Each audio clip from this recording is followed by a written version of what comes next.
हरिः ओम्। यो ब्रह्माणं विदधाति पूर्वं यो वै वेदांश्च प्रहिणोति तस्मै तमहं देवमात्मबुद्धिप्रकाशं मुमुक्षुर्वै शरणमहं प्रपद्ये। योऽन्तः प्रविश्य मम वाचमिमां प्रसुप्तां सञ्जीवयत्यखिलशक्तिधरस्वधाम्ना अन्यांश्च हस्तचरणश्रवणत्वगादीन् प्राणान् नमो भगवते पुरुषाय तुभ्यम्। शांतिमंत्र घेऊया. हरिः ओम्. वाङ्मे मनसि प्रतिष्ठिता मनो मे वाचि प्रतिष्ठितम् आविरावीर्म एधी वेदस्य म आणीस्थः श्रुतं मे मा प्रहासीः अनेनाधितेनाहोरात्रान् सन्दधामि ऋतं वदिष्यामि सत्यं वदिष्यामि तन्मामवतु तद्वक्तारमवतु अवतु माम् अवतु वक्तारम् अवतु वक्तारम्. ओम शांति शांति शांती. माझा आवाज आणि चित्र दोन्ही स्पष्ट आहे? चित्र नाही आहे, आवाज येतोय. नेटवर्कचा काही इश्यू असेल. चित्र फार महत्वाचं नाहीये, आवाज हाच बहुधा महत्वाचा आहे. त्यामुळे ज्यांना दिसतंय, बऱ्याच जणांना दिसतंय असं मला इथे दिसतंय सर, तुम्ही दिसताय आम्हाला. त्यामुळे आपण लवकरच सुरू करूया. एक थोडं सिंहावलोकन असं की मागील 2 पाठांमध्ये, पहिल्या पाठाला आपण ऐतरेय उपनिषद, ऋग्वेदाचं हे उपनिषद, त्याची थोडक्यात बहिरंग परीक्षा इथे केली. शांती मंत्राला आपण सुरुवात केली होती पहिल्या पाठामध्ये. दुसऱ्या पाठामध्ये शांती मंत्र पूर्ण झाला आणि आपण मूळ उपनिषदाच्या मंत्रांना इथे त्यांचं चिंतन सुरू केलं.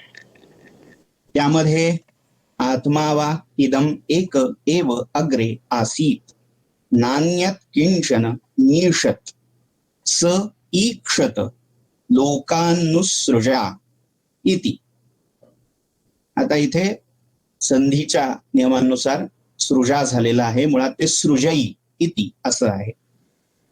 स इमान लोकान असृजत, आपलं स ईक्षत लोकानुसृजई इति इथपर्यंत आलं होतं. लोक, लोक ही संकल्पना आपण पाहत होतो. मुळात लोक या शब्दाची व्युत्पत्ती जी केली जाते तीच लोक हाच धातू आहे. अवलोकन करणे, पाहणे या अर्थी तो लोक धातू आहे आणि त्याच्यातूनच हा लोक म्हणजे ज्याला आपण भुवन असा दुसरा पुराणामध्ये वापरलेला शब्द आहे तो वापरतो. किंवा ज्या एका स्तरावर म्हणा, ज्या एका भूमीवर म्हणा, त्या विशिष्ट जाती, आता जाती शब्द वर्ण जाती ह्यातला नव्हे तर देवजाती, मनुष्य जाती, गंधर्व जाती या अर्थी त्यांचं स्थानक, त्यांचं राहण्याचं स्थान, अशा अर्थी जो आहे तो लोक.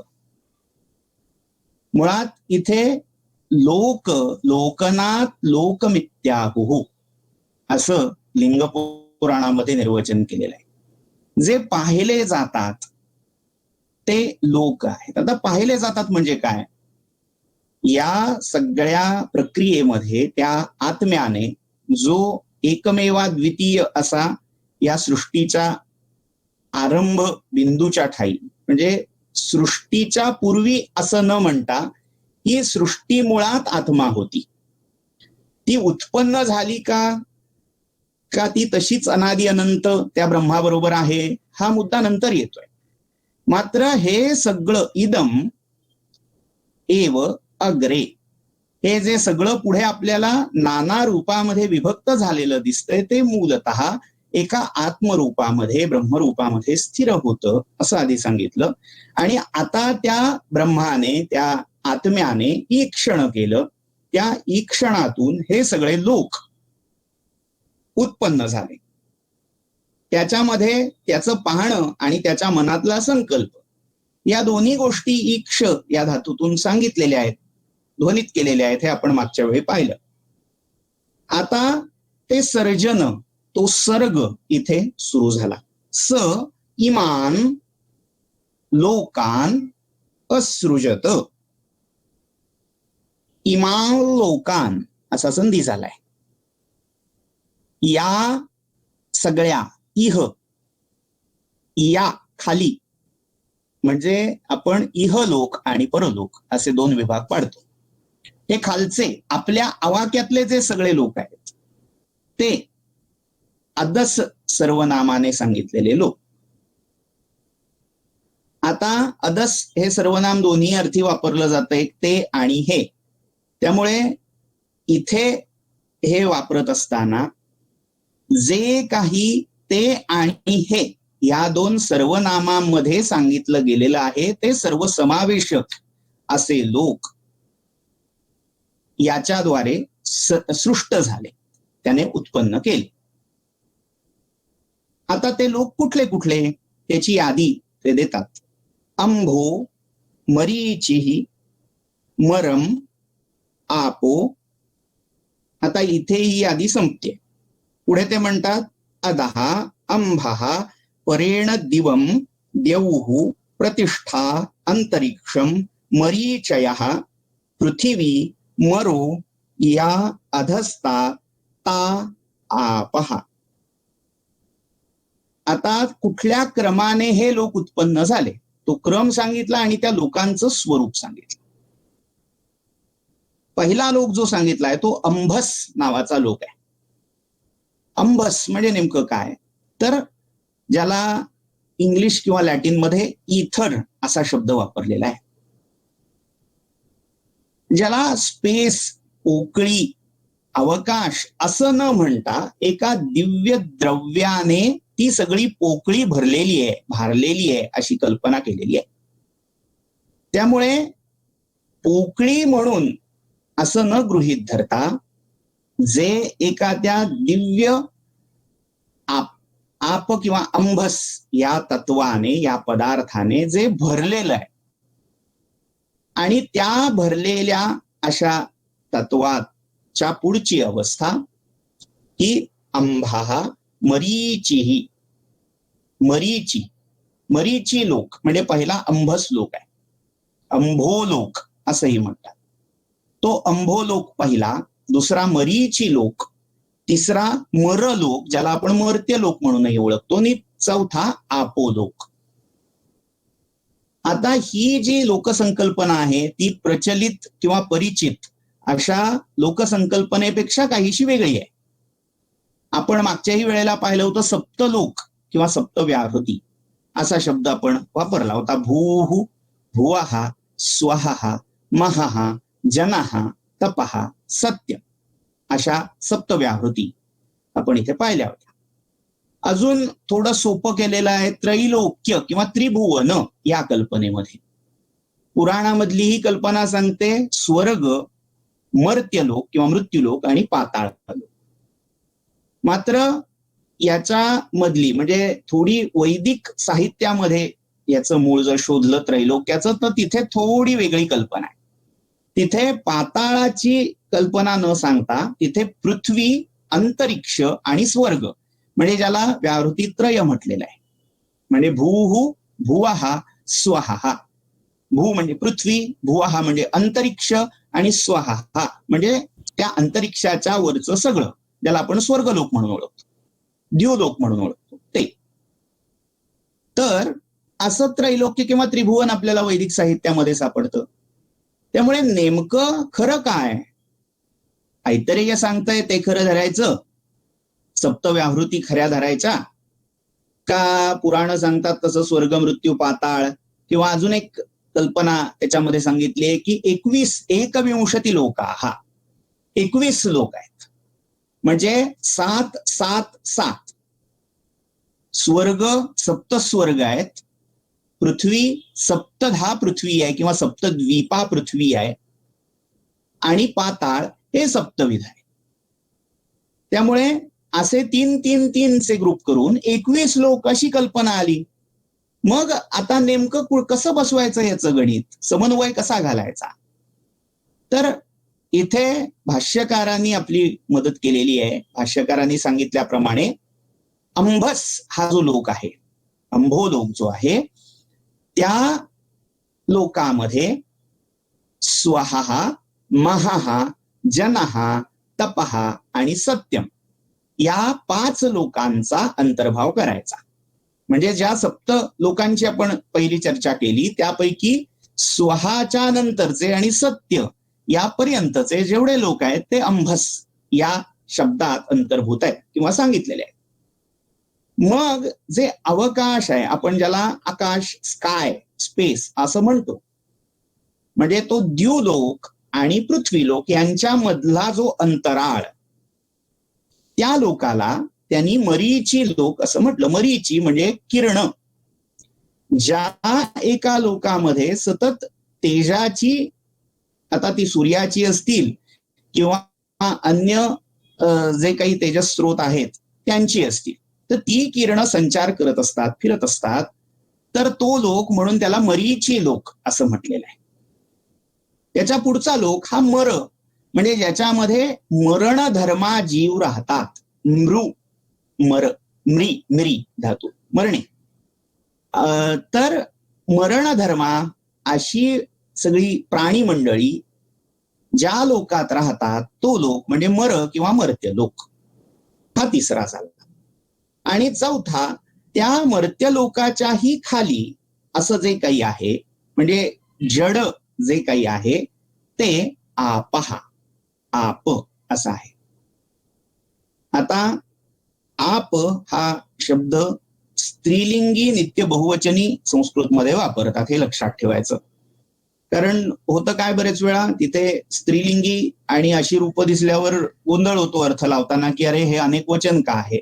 तर पाणी म्हणजे जल तत्व आपण ज्याला म्हणतो, ते अनेक त्या जलबिंदूंचा या नैयायिकांच्या परिभाषेमध्ये परमाणुरूप जलकणांचा एक समुच्चय आहे. अनेक जल तिथे एकत्रित आलेली असतात, तो जलसमुदाय असतो, त्यामुळे त्याला अनेक वचनी म्हटलेले.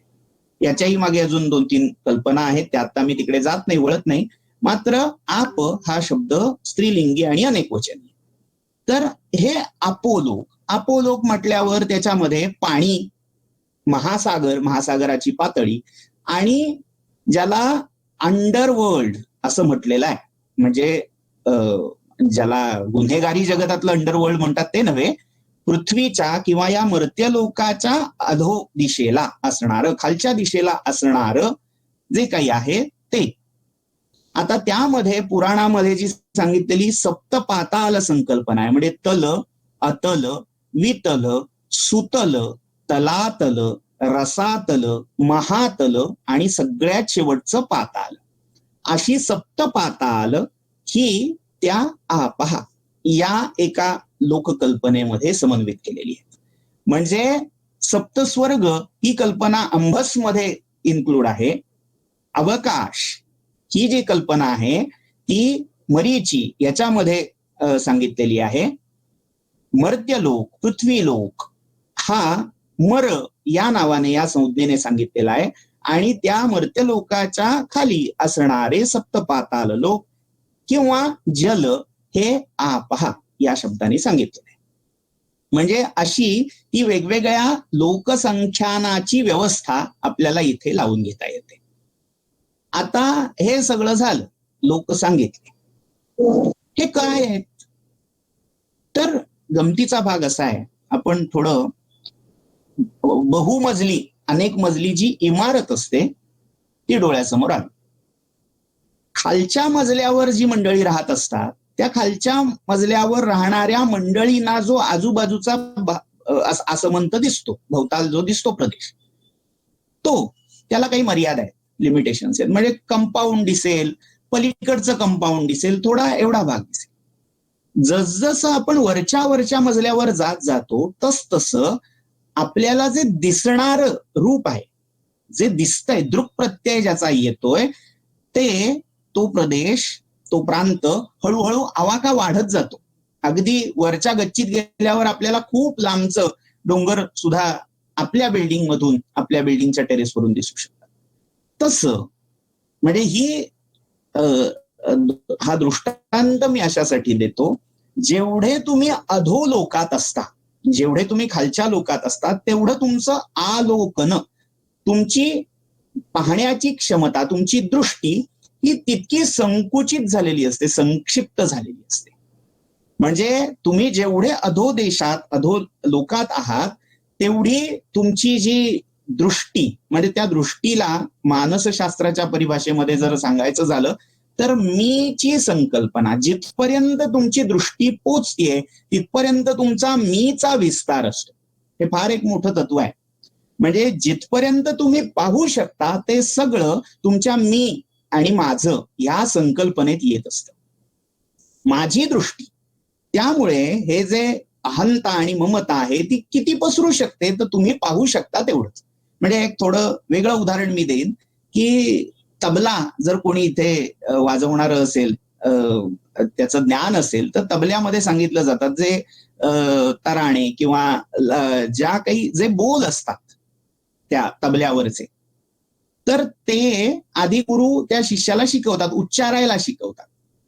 आणि ते उच्चार यायला लागले की ते मग सांगतात की एकदा तुला बोल जमला की तो बोटातून त्या तबल्यावरून काढणं सोपं आहे. म्हणजे आधी ते बोलायला शिकायचं आणि मग ते वाजवायला सोपं जातं.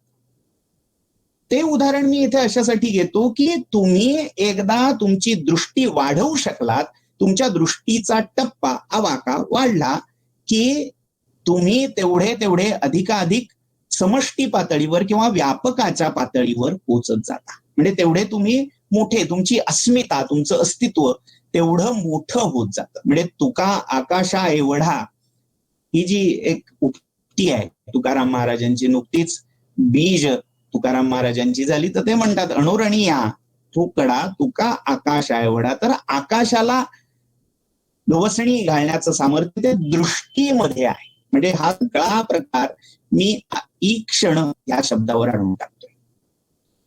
तर जेवढं तुम्ही पाहू शकता तेवढं तुम्ही होऊ शकता. जिथे तुमची दृष्टी जाईल तेवढी तुमची व्याप्ती होईल. तर असे म्हणजे तो जो कोणी आत्मा, परमात्मा, ब्रह्म काय म्हणा, ते जिथपर्यंत त्याची दृष्टी गेली तिथपर्यंत त्या पाहण्यातून हे लोक उत्पन्न झाले. आणि झाले म्हणजे तो ते लोक झाला. थोडक्यात हे सगळं वाचारंभण, आपण छांदोग्य पाहिलेलं आहे आधी, त्यामुळे वाचारंभण ही काही संकल्पना आपल्याला नवीन नाहीये. मात्र एक संक्षेपान सांगायचं झालं तर आपले जे नित्य व्यवहार चालतात, वाग व्यापार होतात, त्याच्या सोयीसाठी आपण एकाच तत्वाला वेगवेगळी नावं अवस्थेनिहाय, रूपनिहाय अशी देत असतो. त्यामुळे हे सगळं वाचारंभण आहे. खरं तो आत्मा हा एकच आहे, मात्र आपण त्या आत्म्यामध्ये आत्मा उत्पन्न झाला, आत्म्याने आत्म्याची सृष्टी केली, म्हणजे अर्थबोध होणं थोडं अवघड जाईल यासाठी आत्म्याने लोकांची सृष्टी केली. मग ते लोक म्हणजे मग अंभ, मरीची, मर, आप अशी नावं, ही वाचारंभण इथे सुरू झाली. आता हे सगळं झाल्यावर म्हणजे आता त्यांनी त्या शब्दांचा आपण खुद्द विचार करूया. अदाहा, अदस हे सर्वनाम आहे, त्याचं नपुंसकलिंगी एकवचनी रूप आहे अदाहा. अंभाहा परेण दिवम.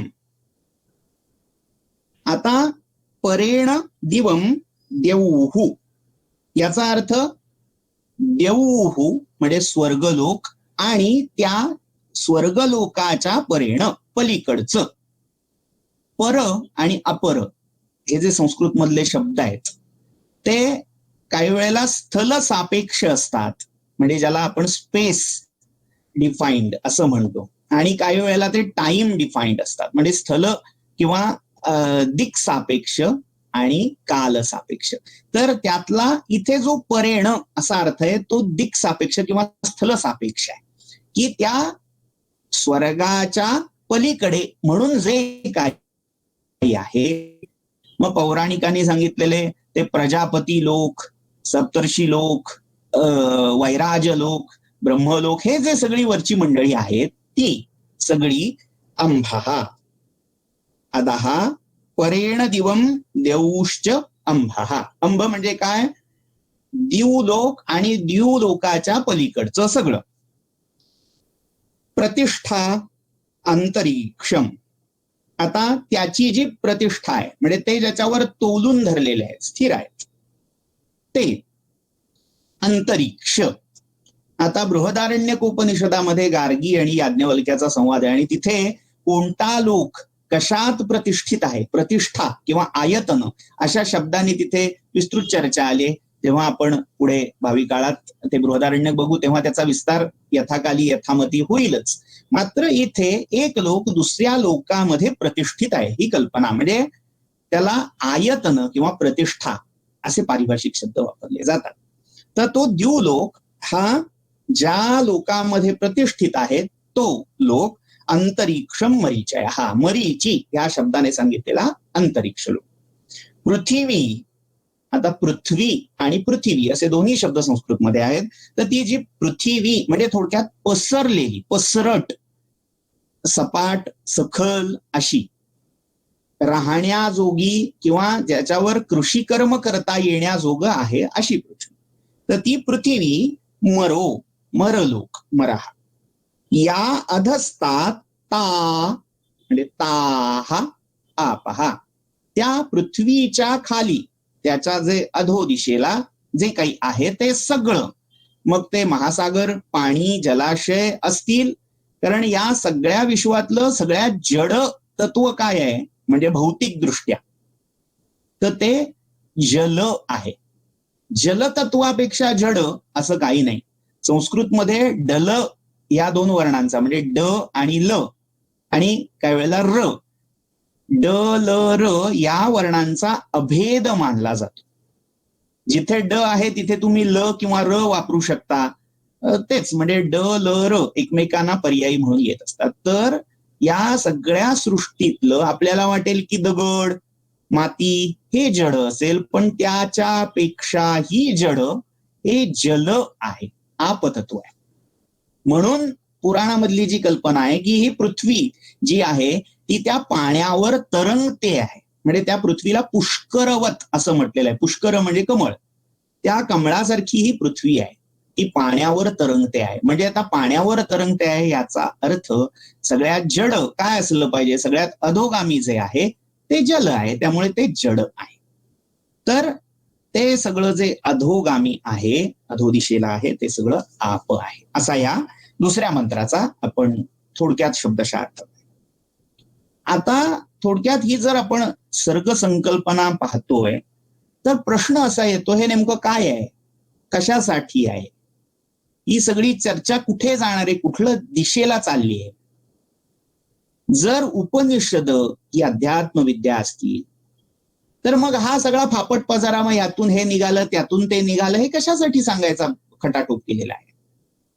मुळामध्ये समर्थानी दासबोधामध्ये श्रवण निरूपणामध्ये, म्हणजे आता मी ओव्या उद्धृत करत नाही, आशय सांगून पटकन पुढे जातो की हे सगळं ऐकावं. पृथ्वीची सृष्टी कशी झाली, सर्ग काय, प्रतिसर्ग काय, प्रलय कसा होतो, त्याच्यामध्ये संस्थान, लोकसंस्थान कसं घडलेलं आहे, मग तिथे तीर्थक्षेत्र कुठले आहेत, ह्या सगळ्याचं श्रवण करावं आणि ते श्रवण, त्या श्रवणातून साधावं काय, या सगळ्याच्या पलीकडे जो त्रिकाला बाधित असा पदार्थ म्हणजे ज्याला आपण अनादि अनंत असं परमात्म तत्व मानतो, त्याचा विवेक व्हावा, आत्मतत्व कळावं, शेवटी चिरस्थायी काय आहे, अनंत काय आहे हे कळावं, यासाठी हे सगळं ऐकायला सांगितलेलं आहे. श्रवण मनन निधिध्यासन हे या सगळ्याचं करायचंय.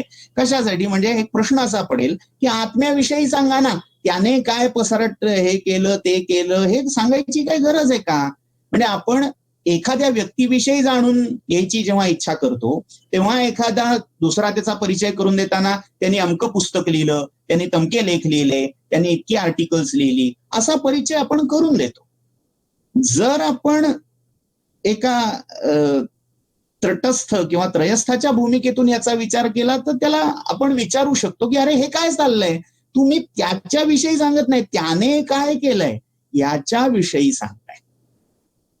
गंमत इथेच आहे, सगळी मेख या वेदांताची इथेच आहे की त्याच्याविषयी कोणाला काही बोलताच येणार नाहीये, कारण तो अनिर्वचनीय आहे. तो या सगळ्याच्या पलीकडचा आहे. यतो वाचो निवर्तन्ते अप्राप्य मनसासह. म्हणजे तिथे वाणी, मन, त्या मनाची चिंतनाची कक्षाही पोचू शकत नाही.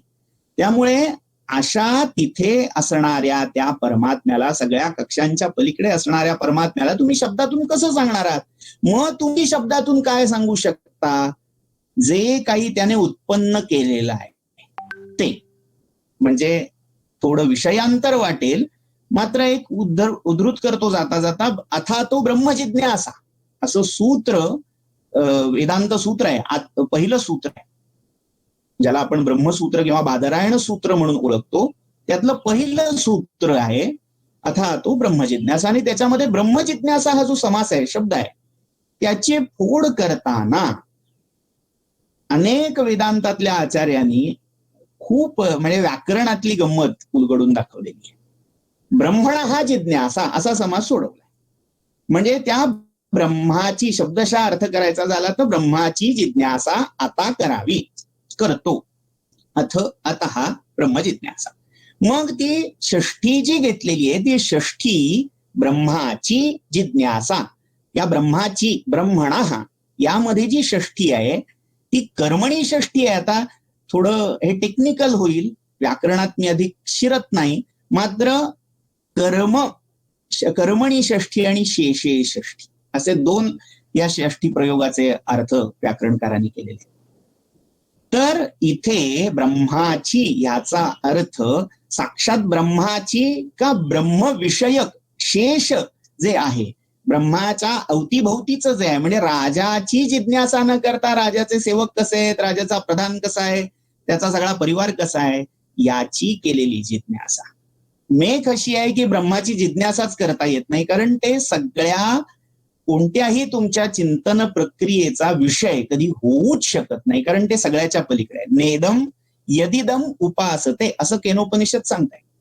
त्यामुळे या सगळ्याच्या पलीकडे असणाऱ्या त्या ब्रह्माचं चिंतन तुम्ही काय करणार? मग तुम्ही जे काय करताय ते त्याचं नाही, त्याने जे काही उत्पन्न केलंय, म्हणजे ज्याला शबल ब्रह्म किंवा कार्य ब्रह्म म्हटलेलं आहे, त्याचं तुम्ही करू शकता. त्यामुळे हे जे सगळं विवरण आपल्याला मिळतंय ते वेदांताच्या परिभाषेत. ऑडिओमध्ये काही प्रॉब्लेम आहे? ऐकू येत आहे सगळ्यांना?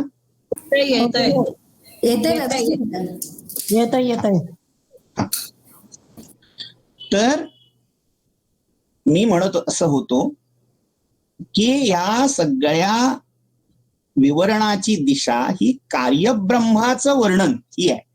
हे सगळं कारणब्रह्माचं, परब्रह्माचं वर्णन नाही, अपरब्रह्माचं वर्णन चाललंय. विश्वात्मक परमेश्वराची ही सगळी संभावना चाललेली आहे. काश्मीर शैवागमामध्ये थोडा पुन्हा विषयांतर वाटेल, त्या ज्याला आपण उपनिषदामध्ये परब्रह्म आणि अपरब्रह्म म्हणतो त्यालाच विश्वात्मक आणि विश्वोत्तीर्ण अशा संज्ञा वापरलेल्या आहेत. म्हणजे या सगळ्या विश्वाच्या सापेक्षतेच्या पलीकडे आहे. ते उपनिषदांच्या किंवा वेदांताच्या परिभाषेमध्ये परब्रह्म आहे. आणि ते जेव्हा विश्वरूपामध्ये साठलेलं आहे ते जे काही आहे ते अपरब्रह्म, शबलब्रह्म, कार्यब्रह्म किंवा तेच प्रत्यभिज्ञा किंवा काश्मीर शैवागमांच्या भाषेमध्ये विश्वात्मक ब्रह्म आहे. त्यामुळे ही सगळी चर्चा ही त्या विश्वात्मक ब्रह्माची चर्चा आहे, हे आपल्याला भान ठेवायचं. आता त्या विश्वात्मक ब्रह्माच्या चर्चेमध्ये हा सगळा जो काही चाललाय, हे उत्पन्न केलं, हे अमुक केलं, तमुक केलं, हा सगळा त्याचा विलास मात्र आहे, त्याची लीला. लोकवत्तु लीला कैवल्यम, त्याची लीला चालली. म्हणजे एखादी लहान मुलगी भातुकली मांडून बसते, मग ती त्या बुडकुली जी काही असतात त्याच्यामध्ये कल्पनेनेच भात शिजायला लावते, वरण लावते, आमटी करते. सगळे ते जे काही खेळ आहेत ते सगळे तिच्या चिंतनातले असतात.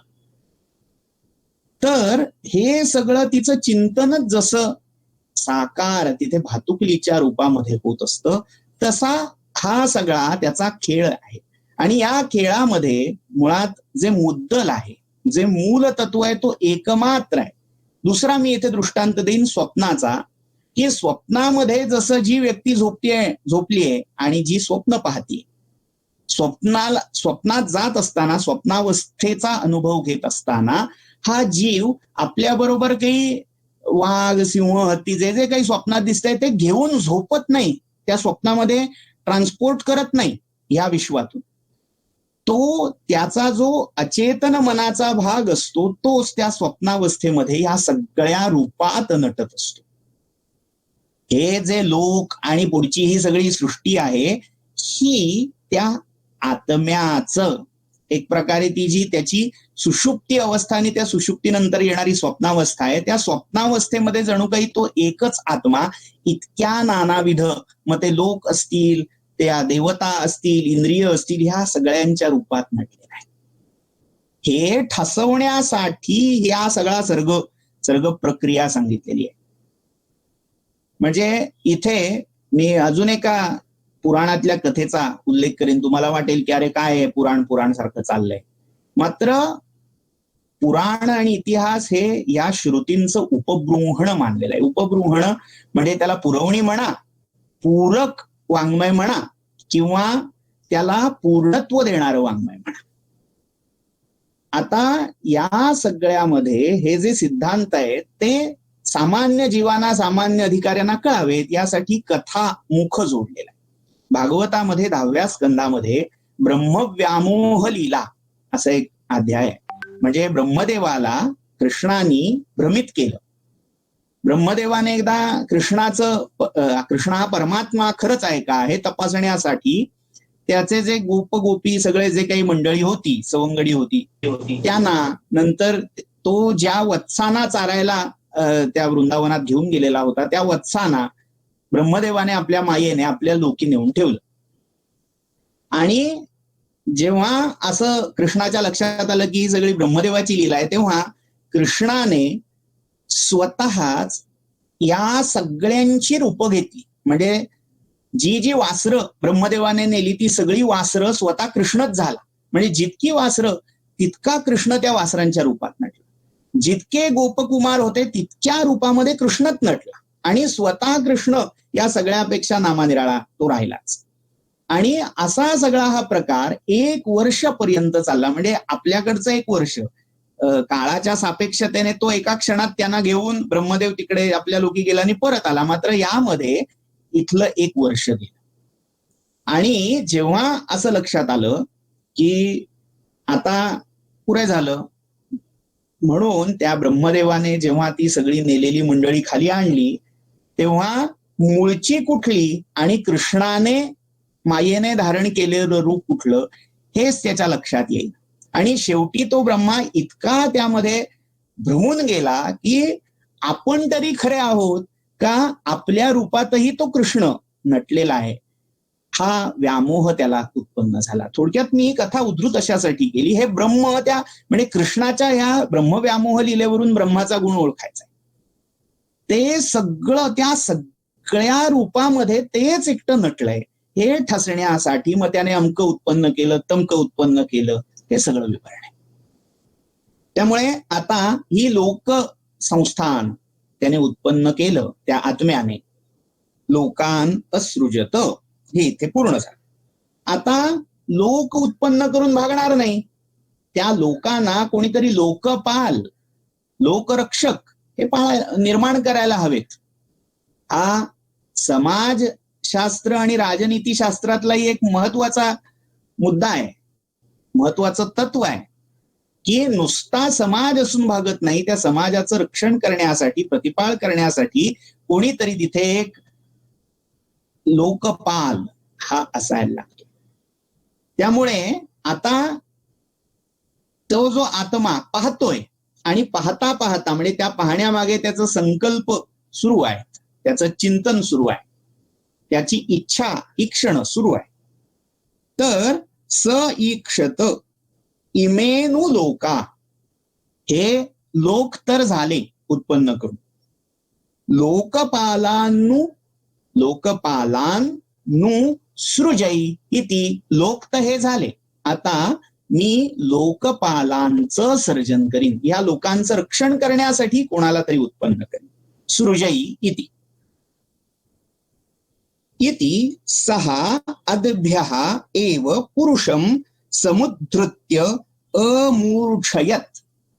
आणि असं म्हणून असं ईक्षण करून काय केलं त्यांनी? अद्भ्यः पाण्यातून, पुरुषम समुद्धृत्य त्या पाण्यामधून पुरुषाला वर उचललं.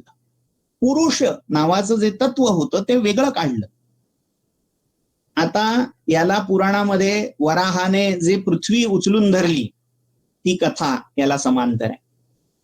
वराहाने पृथ्वी धारण केली म्हणजे काय केलं? ही जी जीवसृष्टी होती, हा जो मर्त्य लोक होता, तो त्या पाण्यातून आपल्या दंष्ट्रेवर, दाढेवर तोलून धरला आणि बाहेर काढला.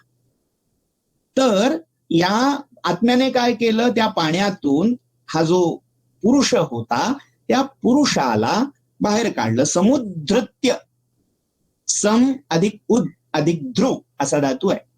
ध्रुव म्हणजे धारण करणे, सम अगदी उत्तम प्रकारे सर्वतोपरीने, उद म्हणजे वर, वर उचलून धरलं, उचललं, त्या पाण्यामध्ये जो बुडलेला होता त्याला वर काढलं. आणि काय केलं तर अमूर्छयत, हे फार महत्वाचं रूप इथे आहे. मूर्छ असा धातू आहे. मूर्छ हा प्रायः मूर्छा येणे, घेरी येणे, बेशुद्ध पडणे अशा अर्थी वापरला जातो. मात्र त्याचा मूळ अर्थ मुरडणे, मुरड घालणे अशा अर्थी. आता मुरड हा शब्द इथे बऱ्याच सुगृहिणी आहेत, त्यामुळे करंजी करताना, कडबू करताना जी मुरड घातली जाते ती सगळ्यांच्या परिचयाची असेल असं मी गृहीत धरतो. किंवा दुसरं उदाहरण म्हणजे पापड घालताना ज्या लाट्या केल्या जातात, डांगर भिजवलं जातं, तर ते जसं आपल्याला हवं तसं छान मळलं जावं यासाठी त्याला असं छान रगडून आकार एक दिला जातो. असं लांबच्या लांब त्याची नळीसारखा आकार त्याला दिला जातो. हे जी काही प्रक्रिया आहे त्याला मोल्ड करणं, त्याला आपल्या हव्या तशा आकारामध्ये आणणं, ताणणं, मुरड घालणं, वाकवणं, हा सगळा प्रकार ते जे काही पुरुष नावाचं तत्व होतं त्याबरोबर या आत्म्याने सुरू केला. म्हणजे आत्म्यानेच त्या पुरुषाला बाहेर काढलं आणि त्याला मुरड घालतोय म्हणजे थोडक्यात एक मातीचा किंवा कणकीचा गोळा हातात घ्यावा आणि त्याला आपल्याला हवा तसा आकार द्यायला सुरुवात करावी. हा हवा तसा आकार देण्याची जी काही प्रक्रिया आहे ती अमूर्छयत या शब्दामधून सांगितलेली आहे. म्हणजे आता अमूर्छयतचा सरळ जो अर्थ शब्दशः केला गेलेला आहे त्याला साकार केलं, म्हणजे त्या पुरुषाला आकार दिला असं सरधोपटपणे केलेलं आहे. मात्र त्याला त्याचं रूप म्हणजे वेदामध्ये त्वष्टा नावाची देवता आहे आणि ही त्वष्टा नावाची देवता काय करते तर त्वष्टा रूपाणी पिंशतु, म्हणजे तो ते रूप थोडक्यात तासतो. गर्भावस्थेमध्ये जो जीव आहे त्याला एक एक अवयवाचा, त्याच्या शरीरामध्ये अवयव निर्माण करण्याचा, म्हणजे अतिरिक्त भाग छाटून तासून त्याला एक छान बांधेसूद आकार देण्याचं काम हा त्वष्टा करतो. तसं या आत्म्याने इथे केलं. म्हणजे त्याने तो जो काही गोळा होता त्याला हवा तसा आकार द्यायला सुरुवात केली. आता काय झालं? तम अभ्यतपत तस्य अभितप्तस्य मुखम निरभिद्यत यथा अंडम मुखात वाक् वाचः. आता पुढचं थोडं नंतर बघू. हा जो मंत्रार्थ आहे त्याचा आधी विचार करू. तम अभ्यतपत. आता तम हे कोणाकडे जोडायचं? तम हे जे सर्वनाम आहे ते सर्वनामाचं रूप नेमकं लावायचं कोणाकडे? त्या आत्म्याकडे जो सगळ्याचा आदी आहे, निर्माता आहे, त्या आत्म्याकडे लावायचंय का त्याने जो पुरुष त्या पाण्यातून उद्धृत केला, उचललाय, त्याला आकार दिलाय, त्याला लावायचंय? तर दोन पंथ आहेत. काहींनी मानलंय की आत्मा जो आहे तो तम या शब्दाने गृहीत धरायचा, काही म्हणतात तो जो पुरुष आहे, जीव विशेष आहे, तो गृहीत धरायचा. आता त्याने त्याच्यासाठी म्हणजे आयदर आत्म्याने त्या पुरुषासाठी किंवा त्या पुरुषाने त्या आत्म्यासाठी अभ्यतपत तप केलं, तो तापला. तप हे तत्वच असं आहे. तपसा चीयते ब्रह्म असं आपल्याला मुंडकोपनिषदात गेलेलं असेल. म्हणजे ही जी तप संकल्पना आहे ती फार याच्यामध्ये ज्याला एक कीवर्ड असं म्हणता येईल तशी आहे की तापवणं स्वतःला, म्हणजे एका विशिष्ट रूपामध्ये साकार होण्यासाठी त्या निर्गुण निराकाराला देखील तपातून जायला लागलं. म्हणजे तपाची आवश्यकता काय, तर ते निर्गुण निराकार तत्व देखील सगुण साकार होण्यासाठी तप करायला लागलं. त्याला तपश्चर्या लागली. तप या शब्दामध्ये तापणं आहे. म्हणजे जी काही द्वंद्व आहेत, सुख दुःख, इच्छा द्वेष, ही सगळी सहन करणं हे तप आहे. हे जे ताप आहेत, प्रतिकूलतेमुळे, प्रतिकूल वातावरण, प्रतिकूल भावना याच्यामुळे होणारे जे काही ताप आहेत, त्या तापांना सहन करणं, सोसणं, आणि ते सोसत असताना स्वतःचं समत्व ढळू न देणं, आपण आहोत इथे राहणं. म्हणजे थोडक्यात आपण पुन्हा स्वयंपाकघरात डोकावूया. स्वयंपाकघरामध्ये आपण एका पातेलीमध्ये काही पदार्थ शिजत ठेवला, तर तो त्या पातेलीत राहूनच शिजला पाहिजे. त्याने ती पातेली सोडता कामा नाहीये. दूध उतू गेलं, ते बाहेर सांडलं की पाककृतीचा बट्ट्याबोळ. तसं ते जे काही तत्व आहे, जे तापवतंय, स्वतःला तापवतंय, हेतुतः तापवतंय. आपण मागच्या वेळी आकुती हा शब्द पाहिला होता. तो जो काही मनातला हेतू आहे, त्या हेतूने ते तपकर्म सुरू झालंय. मात्र ते करत असताना कुठे उतायचं नाहीये. म्हणजे आपल्या मराठी कहाण्यांमध्ये हा शब्द येईल, उतू नको मातू नको. उतू नको म्हणजे काय, उतू जाणं, मर्यादांचं उल्लंघन करणं. म्हणजे त्याने त्या मर्यादांचं उल्लंघन न करता त्या मर्यादेत राहून ते सहन करणं, म्हणजे ती उष्णता जी आहे, तो जो ताप आहे, तो आतपर्यंत त्याची आच पोहोचू देणं, जाऊ देणं, हे त्याचं तप आहे. म्हणजे मग आपण त्याचं व्हिज्युअलायझेशन करण्यासाठी मग मायथॉलॉजिकल ज्या सिरीज असतात त्याच्यामध्ये दाखवतात की तो राक्षस असा दगडावर एक पायावर दोन हात वर करून वगैरे वगैरे, बाजूला ती वारुळं वाढतायत, असे सगळी चित्रणं दाखवतात.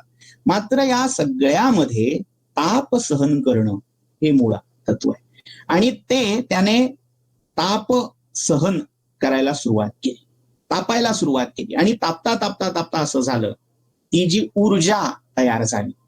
थोडक्यात ऊर्जेचा भौतिकशास्त्रातले आपण विचार केला तर ती ऊर्जा तो फक्त आत घेत चाललाय, ती बाहेर सोडत नाहीये, ती साठवत चाललाय. आणि साठवता साठवता तो इतका तापून जाईल किंवा इतका प्रकाशित होऊन जाईल की तो स्वतः त्या ऊर्जेचा कदाचित कधी काळी स्रोत होऊ शकेल.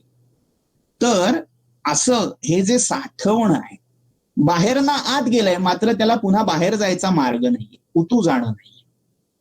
तर असं हे तप कर्म त्या आत्म्याने किंवा त्या पुरुषाने केलं. मग काय झालं, आता हे मुळात पुरुष म्हणजे काय आहे हो? पुरुष म्हणजे काय, एक ज्याला आपण मेल असं म्हणतो, नर, तो म्हणायचा का?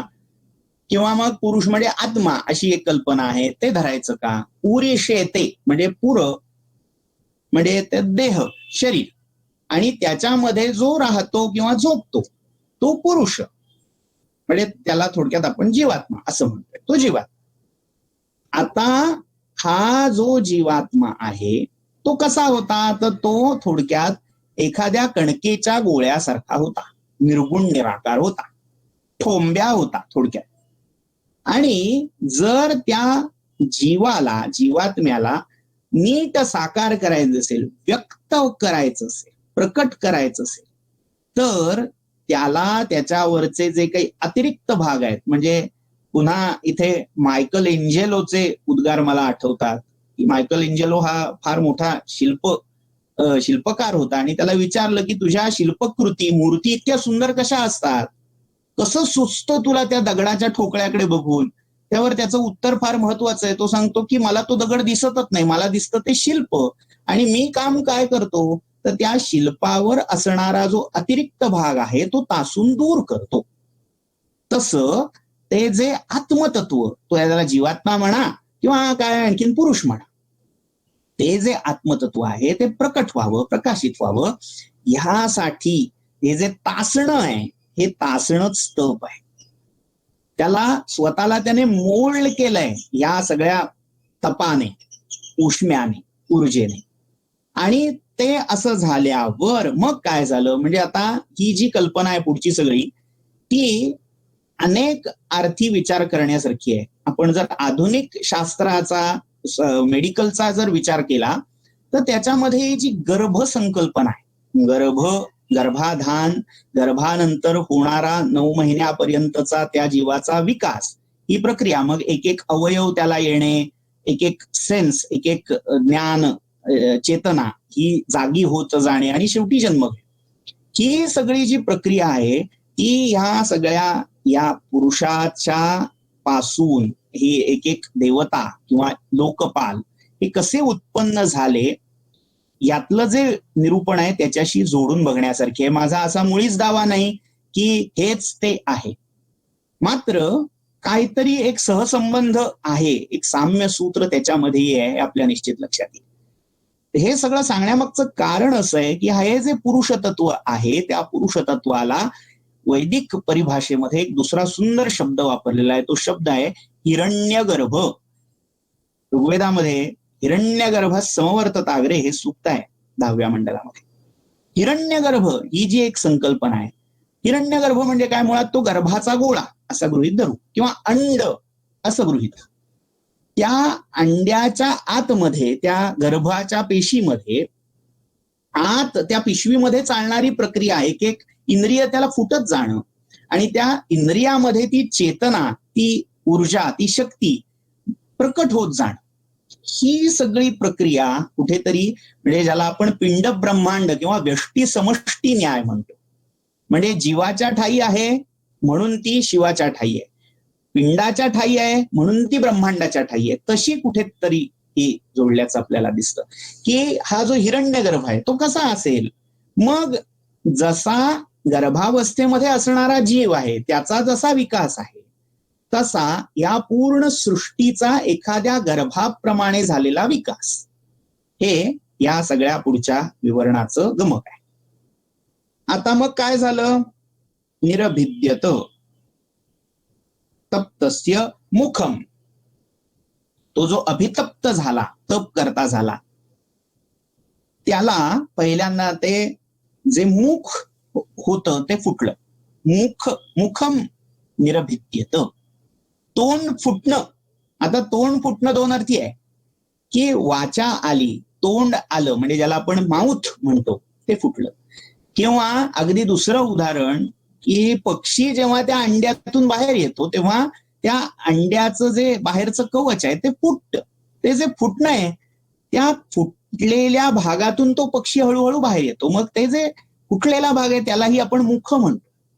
म्हणजे अगदी थोडं बिभत्स तुम्हाला वाटेल, पण आपल्या शरीरावर जर गळू झालं, फोड आला, तर त्याचा जो बिंदू जिथून ते फुटतं तर त्याला तोंड फुटलं असं म्हणतो. तसं हा जो हिरण्यगर्भ आहे एक गोळा आहे अखंड, त्या हिरण्यगर्भाला तोंड फुटलं, म्हणजे पहिली अभिव्यक्ती त्याच्या ठाई झाली. पहिला तो मुखर झाला, बोलता झाला. मुख हे व्यक्त होण्याचं माध्यम आहे. त्यामुळे मुखम निरभिद्यत यथा अंडम, पुन्हा तिथे ते अंड हा शब्द वापरतात. अंड्याच्या प्रमाणे, अंड्यातून तो पक्षी जसा बाहेर येतो ते जसं फुटतं तसं पहिलं ह्याला तोंड फुटलं.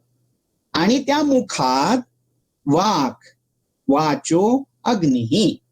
मग आता ही प्रक्रिया, लोकपाल उत्पत्ती प्रक्रिया सुरू झाली. काय झालं, मुख फुटलं आणि त्या मुखातून उत्पन्न काय झालं, तर वाक उत्पन्न झाली. वाक हे तत्व, आपण वाक आणि मनस या दोन्हींविषयी शांती मंत्रामध्ये चिंतन केलेलं आहे, त्यामुळे आता पुन्हा वाककडे मी आपली गाडी नेत नाही. मात्र त्या फुटलेल्या तोंडातून वाक उत्पन्न झाली आणि त्या वाक पासून वाचा अग्नी उत्पन्न झाला. म्हणजे इथे त्या लोकपाल रूपामध्ये अग्नी पहिला झाला. वैदिक वाङ्मयामध्ये, श्रौत वाङ्मयामध्ये अग्निर्वै मुखो देवानाम, अग्नी हा मुख्य आहे, पहिला आहे, प्रथम हा देवानाम, सगळ्यात पहिला अग्रज हा अग्नी आहे आणि तो या सगळ्या देवांचं मुख आहे. अशा दोन संकल्पना आहेत, त्या आपल्याला इथे जोडून घेता येईल. तर हा अग्नी पहिला उत्पन्न झाला. मग काय झालं? नासिके निरभिद्येताम, नासिके, नासिके असं द्विवचन का? तर त्या दोन नाकपुड्या आहेत, दोन नासारंध्र आहे, म्हणून नासिके निरभिद्येताम, ती जी दोन नाकाची जी छिद्र होती ती फुटली याचा अर्थ भिद असा धातू जेव्हा येतो तेव्हा खरंच असं काच फोडली, ग्लास फोडला तसं नाही, स्फुट झाली, प्रकट झाली अशा अर्थ तो घ्यायचा.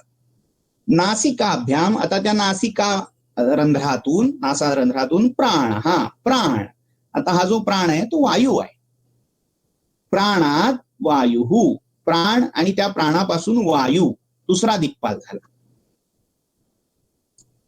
निरभिद्येताम, पुन्हा त्या नासिकेतून प्राण, प्राणातून वायू. मग अक्षीणी निरभिद्येताम, अक्ष असा शब्द आहे. अक्ष म्हणजे डोळे, डोळे फुटले. आणि डोळे फुटल्यावर काय झालं? अक्षिभ्याम चक्षुः, हे इथे भान ठेवायचे, हे दोन दोन शब्द ते वापरतात. म्हणजे काही वेळेला ते समानच शब्द असतात, काही वेळेला काहीतरी थोडा वेगळा शब्द वापरलेला असतो. मात्र ऑर्गन म्हणजे तो अवयव आणि त्या अवयवामध्ये असणारी ती शक्ती, ग्रहण करण्याची शक्ती, चेतना, तिला इंद्रिय म्हटलेलं आहे. म्हणजे इंद्रिय आणि अवयव यामध्ये जो फरक आहे तो म्हणजे मुखम, मुखात वाक, किंवा नासिकाभ्याम प्राणः,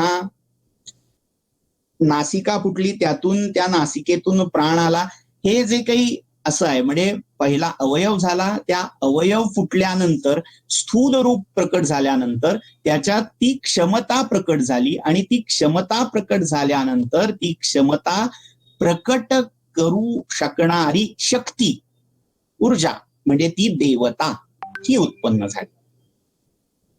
तर अक्ष असा शब्द मग पुढे वापरतात ते चक्षु. म्हणजे अक्ष हा आयबॉल, डोळे जे आहेत स्थूल, ज्याला आपण चर्मचक्षु म्हणतो ते, आणि त्या डोळ्यांमध्ये जी पाहण्याची शक्ती आहे तिला चक्षु असा इंद्रिय अर्थी शब्द वापरला.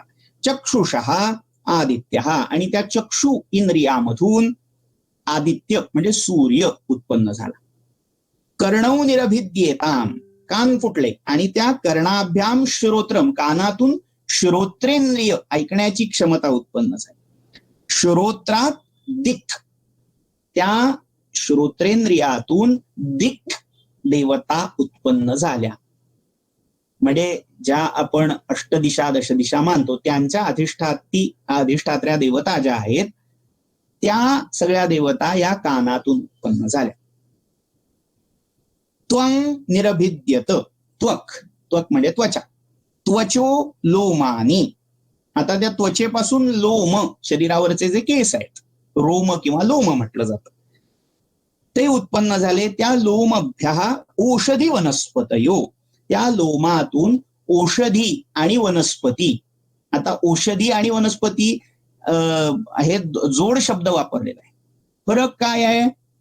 तर जे फलपाकांत आहे ती औषधी किंवा औषधी आहे. म्हणजे ज्यांना फळ लागलं, फलधारणा झाली की ज्यांचं आयुष्यक्रम ज्यांचा संपून जातो ती, म्हणजे आता उदाहरणार्थ केळीच्या झाडाला फळं लागली की तिचा आयुष्यक्रम संपला. सगळी आपली पिकं, गहू, तांदूळ, ज्वारी, मका, हे जे काही आहे, एकदा त्याला ते कणीस आलं, धान्य लागलं की संपलं त्याचं आयुष्य. तर त्याला म्हणायचं औषधी. आणि वनस्पती म्हणजे फळं फुलं ही येऊन सुद्धा ज्याचं आयुर्मान हे पुढे चालूच राहतं, ती वनस्पती. मग त्या लोमांपासून, त्या रोमांपासून औषधी आणि वनस्पती यांची उत्पत्ती झाली. हृदयम निरभिद्यत, हृदय फुटलं, हृदय उत्पन्न झालं आणि त्या हृदयात मनहा, हृदयातून मन उत्पन्न झालं. मनसहा चंद्रमा, त्या मनातून चंद्रमा हा अजून एक लोकपाल उत्पन्न झाला. नाभिर निरभिद्यत, नाभी फुटली, नाभी म्हणजे बिंबी, नेव्हल, ती फुटली आणि त्यानंतर त्या नाभीतून अपानो, अपान हा उत्पन्न झाला. अपान हा एक वायू विशेष आहे शरीरातला. अपानान मृत्यू, अपानात मृत्यू, संधी झाला अपानान मृत्यू. आता नाभी उत्पन्न झाली या शब्दातून जी कमरेच्या खालची इंद्रिय आहे त्यांचाही कुठेतरी उल्लेख केलेला आहे. नाभी फुटली म्हणजे आपली जी शरीरातली सगळ्यात अधोदेशीची छिद्र आहेत, म्हणजे उपस्थ आणि पायू, गुदद्वार आणि जननेंद्रिय, या दोन्हींचा संबंध हा आपल्या नाभीशी कायम असतो. म्हणजे यांच्या उत्सर्जन संस्थेमध्ये काही बिघाड झाला तर नाभी चक्र बिघडलंय असं आयुर्वेदात मानलं जातं. म्हणजे नाभी चक्रावर काम करणं, तिथे चिकित्सा करणं हे आवश्यक असतं. तिथे वात कोंडून राहिलेला असतो किंवा अन्य, तो आपला विषय नव्हे. पण सांगायचं तात्पर्य असं, ह्या अपानाचं, जो अपान वायू उत्सर्जन संस्था सगळी चालवतो, त्या अपानाचं केंद्र ती नाभी आहे. ती नाभी, त्या नाभीतून अपान आणि त्या अपानातून मृत्यू ही देवता उत्पन्न झाली. म्हणजे अजून एक लोकपाल, मृत्यू, यालाही लोकपाल म्हटलेला आहे. मृत्यूला आपल्याला वाटेल तो लोकपाल का, लोकभक्षक म्हणायला हवं. तो लोकांचं भक्षण करतो, संपवून टाकतो या लोकांना. मात्र तेही गरजेचं आहे, लोकमर्यादा टिकून राहावी. थोडक्यात लोकसंख्येचा तिथे स्फोट होऊ नये अशासाठी तो मृत्यूही आवश्यक आहे. त्यामुळे मृत्यूही एका अर्थी तिथे लोकपाल म्हणून सांगितलेला आहे. आता शेवट काय झालं, मृत्यू, आता हा लोकपाल, आणि शिष्णम निरभिद्यत, शिष्ण जननेंद्रिय. आता पुरुष जननेंद्रिय विशेषाला शिष्ण म्हटलंय आणि स्त्री जननेंद्रियाला भग म्हटलंय, पण त्या दोन्हींचा उल्लेख इथे शिष्ण ह्याच एका शब्दाने गृहीत धरलेला. निरभिद्यत, त्याच्यातून शिष्णात रेतहा, त्या शिष्णापासून रेतस म्हणजे ज्याला वीर्य असं म्हटलेलं आहे, त्या वीर्यापासून आपहा, आप, आपो देवता, सलील गण असा अथर्ववेदात सांगितलेला आहे. ती आपो देवता किंवा आपो वै प्रजापती असंही एक ब्राह्मण ग्रंथ आपल्याला सांगतो. म्हणजे आप किंवा त्या आपाच्या रूपामागे ज्याचं मूळ तत्व स्वरूप दडलेलं आहे असा प्रजापतीच साक्षात या शिष्णातून उत्पन्न झाला, ज्याला पुराणामध्ये पुढे दक्ष प्रजापती म्हणून ओळखलं गेलेलं आहे. तर अशी ही सगळी प्रक्रिया. आता प्रश्न असा पडतो की हे सगळं झालं, मात्र एका सामान्य जीवात्म्याच्या शरीरापासून ही सगळी मंडळी होतात का? या सगळ्या ज्या देवता, ही सगळी लोकपाल मंडळी आहेत, ही एका यक्कश्चित जीवाच्या देहापासून, इंद्रियापासून उत्पन्न झाली? तर असं म्हणता मानता येणार नाही, अनवस्था होईल. कारण पिंडापासून ब्रह्मांडाची रचना झाली का ब्रह्मांडापासून पिंडाची रचना झाली? मुळात हा कोंबडी आणि अंड्याच्या संबंधासारखा अनिर्णित राहिलेला प्रश्न आहे. या सगळ्याचं मूळ आपल्याला जर शोधायचं असेल तर ऋग्वेदामध्ये 10व्या मंडलात असणारं पुरुष सूक्त हे फार मूलगामी आहे, त्याचं चिंतन करण्यासारखं आहे. पुरुष सूक्तामध्ये काही मंत्र जे आहेत ते मी इथे उद्धृत करतो. ही जी संकल्पना आहे पुरुष सूक्तामध्ये, एक आदि पुरुष म्हणून होता, म्हणजे ज्याला यांनी आत्मा म्हटलंय, आणि त्या आत्म्याचं रूप कसं आहे, एतावानस्य महिमा अतो जायांश्च पुरुषा. हे सगळं जे विश्व आहे, पादोस्य विश्वाभूतानी, त्याच्या एक पाद म्हणजे 1/4 मधून ही सगळी उत्पत्ती प्रक्रिया झाली. त्याच्याही पेक्षा या पुरुषाचा जो महिमा आहे तो मोठा आहे. जायांश पुरुष, आणि त्या महिम्यापेक्षा तो पुरुष आणखीन मोठा आहे. पादो अस्य विश्वाभूतानी त्रिपाद अस्य अमृतम दिवी, म्हणजे त्याचा फक्त 1/4, थोडक्यात 4 भाग हा या लोकी आहे. बाकीचा जो 12 भाग आहे तो दिवी अदृश्य आहे, पलीकडे आहे, तुमच्या आकलनाच्या, तुमच्या कक्षेच्या पलीकडचा आहे. त्रिपाद ऊर्ध्व उदयित पुरुष पादोस्येह अभवत पुनः ततो विश्वं व्यक्रामत साशनान अशने अभि. म्हणजे ही सगळी प्रक्रिया मी फक्त उद्धृत करतो आणि थोडा पुढे जातो. महत्वाचा जो मंत्र आहे तो पुढे आहे. तस्मात, तस्मात पुरुषात म्हणजे आदि पुरुषात विराट अजायत, त्याच्यापासून त्या आदि पुरुषापासून विराट नावाचं तत्व उत्पन्न झालं. विराजो अधिपुरुष, आणि त्या विराट पुरुषापासून, विराट तत्वापासून पुन्हा एका पुरुषाची उत्पत्ती झाली. म्हणजे आता ही प्रक्रिया लक्षात घ्या. विराट पुरुष, त्याच्या आधीचा आदि पुरुष आणि त्याच्यानंतरचा म्हणजे त्यातून उत्पन्न झालेला हा अधिपुरुष. आदिपुरुष, विराट पुरुष आणि अधिपुरुष अशी ट्रिनिटी आपल्याला इथे दिसेल. हे त्रिपुटी आहे. म्हणजे जो आत्मा होता तो आदिपुरुष होता, त्याने त्या पुरुषाला पाण्यातून बाहेर काढलं. म्हणजे काय, ते विराट उत्पन्न केलं. विराट जे स्वतःच त्या आदिपुरुषाचं जे रूप होतं, एक पैलू होता, तो त्याने प्रकट केला. आणि त्या विराट पुरुषापासून अधिपुरुषाची म्हणजे या सगळ्या जीवात्म्यांची उत्पत्ती केली. आता विराट ही जी अवस्था आहे, त्या विराट अवस्थेपासून बाकीच्या सगळ्या देवता कशा झाल्या. मग पादोस्य पुढे जे वर्णन आहे, चंद्रमा मनसो जातश्चक्षु सूर्यो अजायता मुखादिंद्रश्च अग्निश्च पराणाद वायु अजायता. म्हणजे या त्याच्या एकेका इंद्रियापासून, म्हणजे आपण हा सगळा जो भाग इथे उपनिषदात वाचतोय तो एका यक्कश्चित जीवात्म्यापासून झालेला इंद्रिय आणि त्यांच्या देवतांचा विकास नाहीये. तर तो विराट जे तत्व होतं त्या विराट पुरुषाच्या ठाई ही इंद्रिय आली आणि त्या विराट पुरुषाच्या एकेका इंद्रियापासून या लोकपालांची रचना झाली. हा महत्वाचा भाग आहे. म्हणजे अजून आपल्याला जे प्रॉडक्ट अपेक्षित आहे सामान्य जीवात्मा, हे अजून लांब आहे. ही विराट प्रक्रिया सुरू आहे. समष्टी प्रक्रिया असं आपण ज्याला म्हणूया, ब्रह्मांडाच्या उत्पत्तीची प्रक्रिया सुरू आहे. आणि ती घडत असताना ज्याला आपण एक समयावच्छेदे करून, युगपत असा शब्द आहे, सायमल्टेनियसली इकडे पिंड रचना सुरू आहे. म्हणजे दोन्ही ऍट अ टाइम सुरू आहे. त्यातली ही मोठी प्रक्रिया म्हणून ती आधी सांगितली गेली. हा जो सगळा प्रकार आहे ना सर्गाचा, म्हणजे पुराणाच्या परिभाषेमध्ये याला सर्ग अशी संकल्पना, असा शब्द वापरला जातो. सर्गश्च प्रतिसर्गश्च, सर्ग आणि प्रतिसर्ग अशा संकल्पना थोडं समजून घेण्यासारखं आहे. म्हणजे ते जर 9 सर्ग आपण लक्षात घेतले तर ही आपल्याला उत्पत्ती प्रक्रिया उलगडणं सोपं जाईल. पुराणामध्ये म्हणजे विशेषतः विष्णू पुराण, भागवत पुराण, ब्रह्मपुराण, वायुपुराण ही जी उपलब्ध 18 पुराणातली ही प्राचीनतम पुराणं मानली जातात. त्यामध्ये 9 सर्गांची संकल्पना सांगितली. सर्ग, सर्ज, सृज असा धातू आहे. सर्जन करणे, उत्पन्न करणे. तर ते जे सर्जन झालेलं आहे ती सगळी सृष्टीची उत्पत्ती प्रक्रिया, मुळात सृष्टी हा शब्दच सृज इथून आलाय. ती जी काही झालेली आहे ती 9 टप्प्यामध्ये झालेली आहे असं पुराण सांगतं. हे 9 टप्पे कुठले कुठले, हे सर्ग कोणते कोणते, तर या सगळ्यामध्ये 3 प्रकारचे सर्ग ढोबळमानाने सांगितलेले आहेत.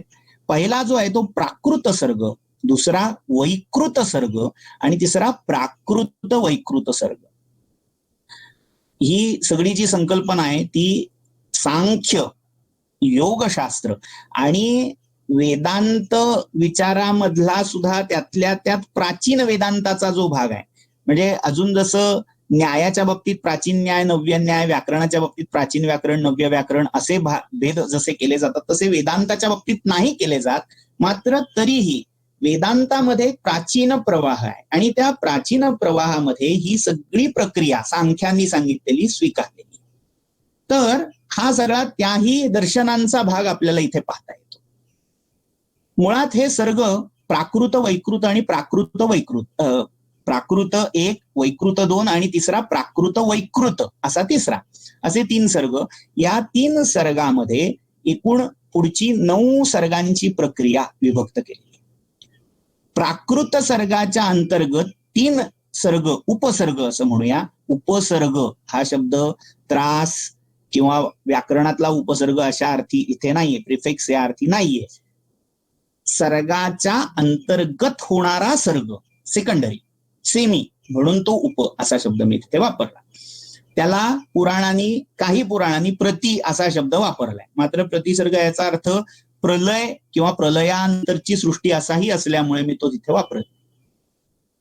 तर सर्गाच्या, प्राकृत सर्गाच्या अंतर्गत 3 सर्ग झाले. ते सर्ग कोणते कोणते? पहिला जो आहे तो ब्राह्म सर्ग आहे. ब्राह्म सर्ग म्हणजे ज्याच्यामध्ये साक्षात ब्रह्मा हिरण्यगर्भ प्रकट झाला. म्हणजे काय झालं तर ही जी सगळी प्रक्रिया आहे ती प्रकृती आणि पुरुष यांच्यावर तोललेली आहे. जी मूळ प्रकृती आहे अव्यक्त असं. आवाज गेला? हॅलो, येतोय? येतो.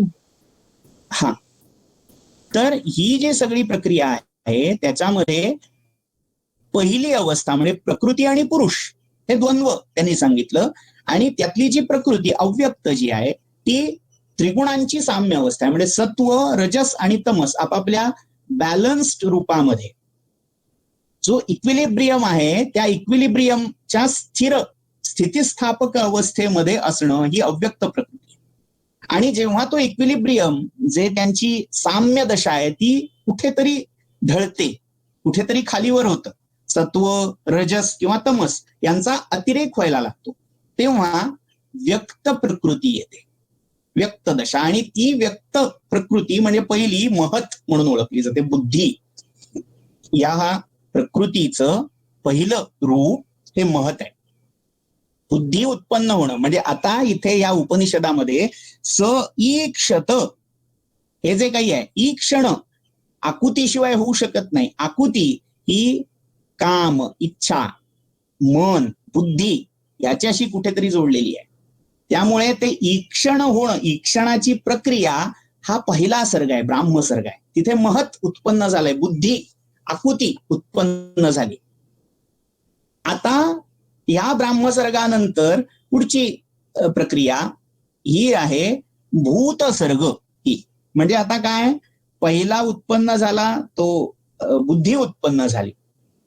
मी लोकांना उत्पन्न करावं अशी इच्छा झाली त्या बुद्धीमध्ये, निर्णय झाला, निश्चय झाला आणि त्यातून प्रक्रिया उलगडत अधिक गेली. ती म्हणजे पंचतन्मात्रा, शब्द स्पर्श रूप रसगंध. आणि त्या शब्द स्पर्श रूप रसगंधातून पृथ्वी, आप, तेज, वायू, आकाश या महाभूतांची सूक्ष्म रूपात उत्पत्ती झाली. याला दुसरा सर्ग म्हटला भूत सर्ग किंवा भौतिक सर्ग. आता हा जो भूत सर्ग आहे तो या लोकसंकल्पनेशी जोडला जातो. म्हणजे अंभ, मरीची, मर आणि आप हे लोक उत्पन्न केले. म्हणजे काय झालं, तो जो भौतिक सर्ग आहे तो भौतिक सर्ग इथे घडला.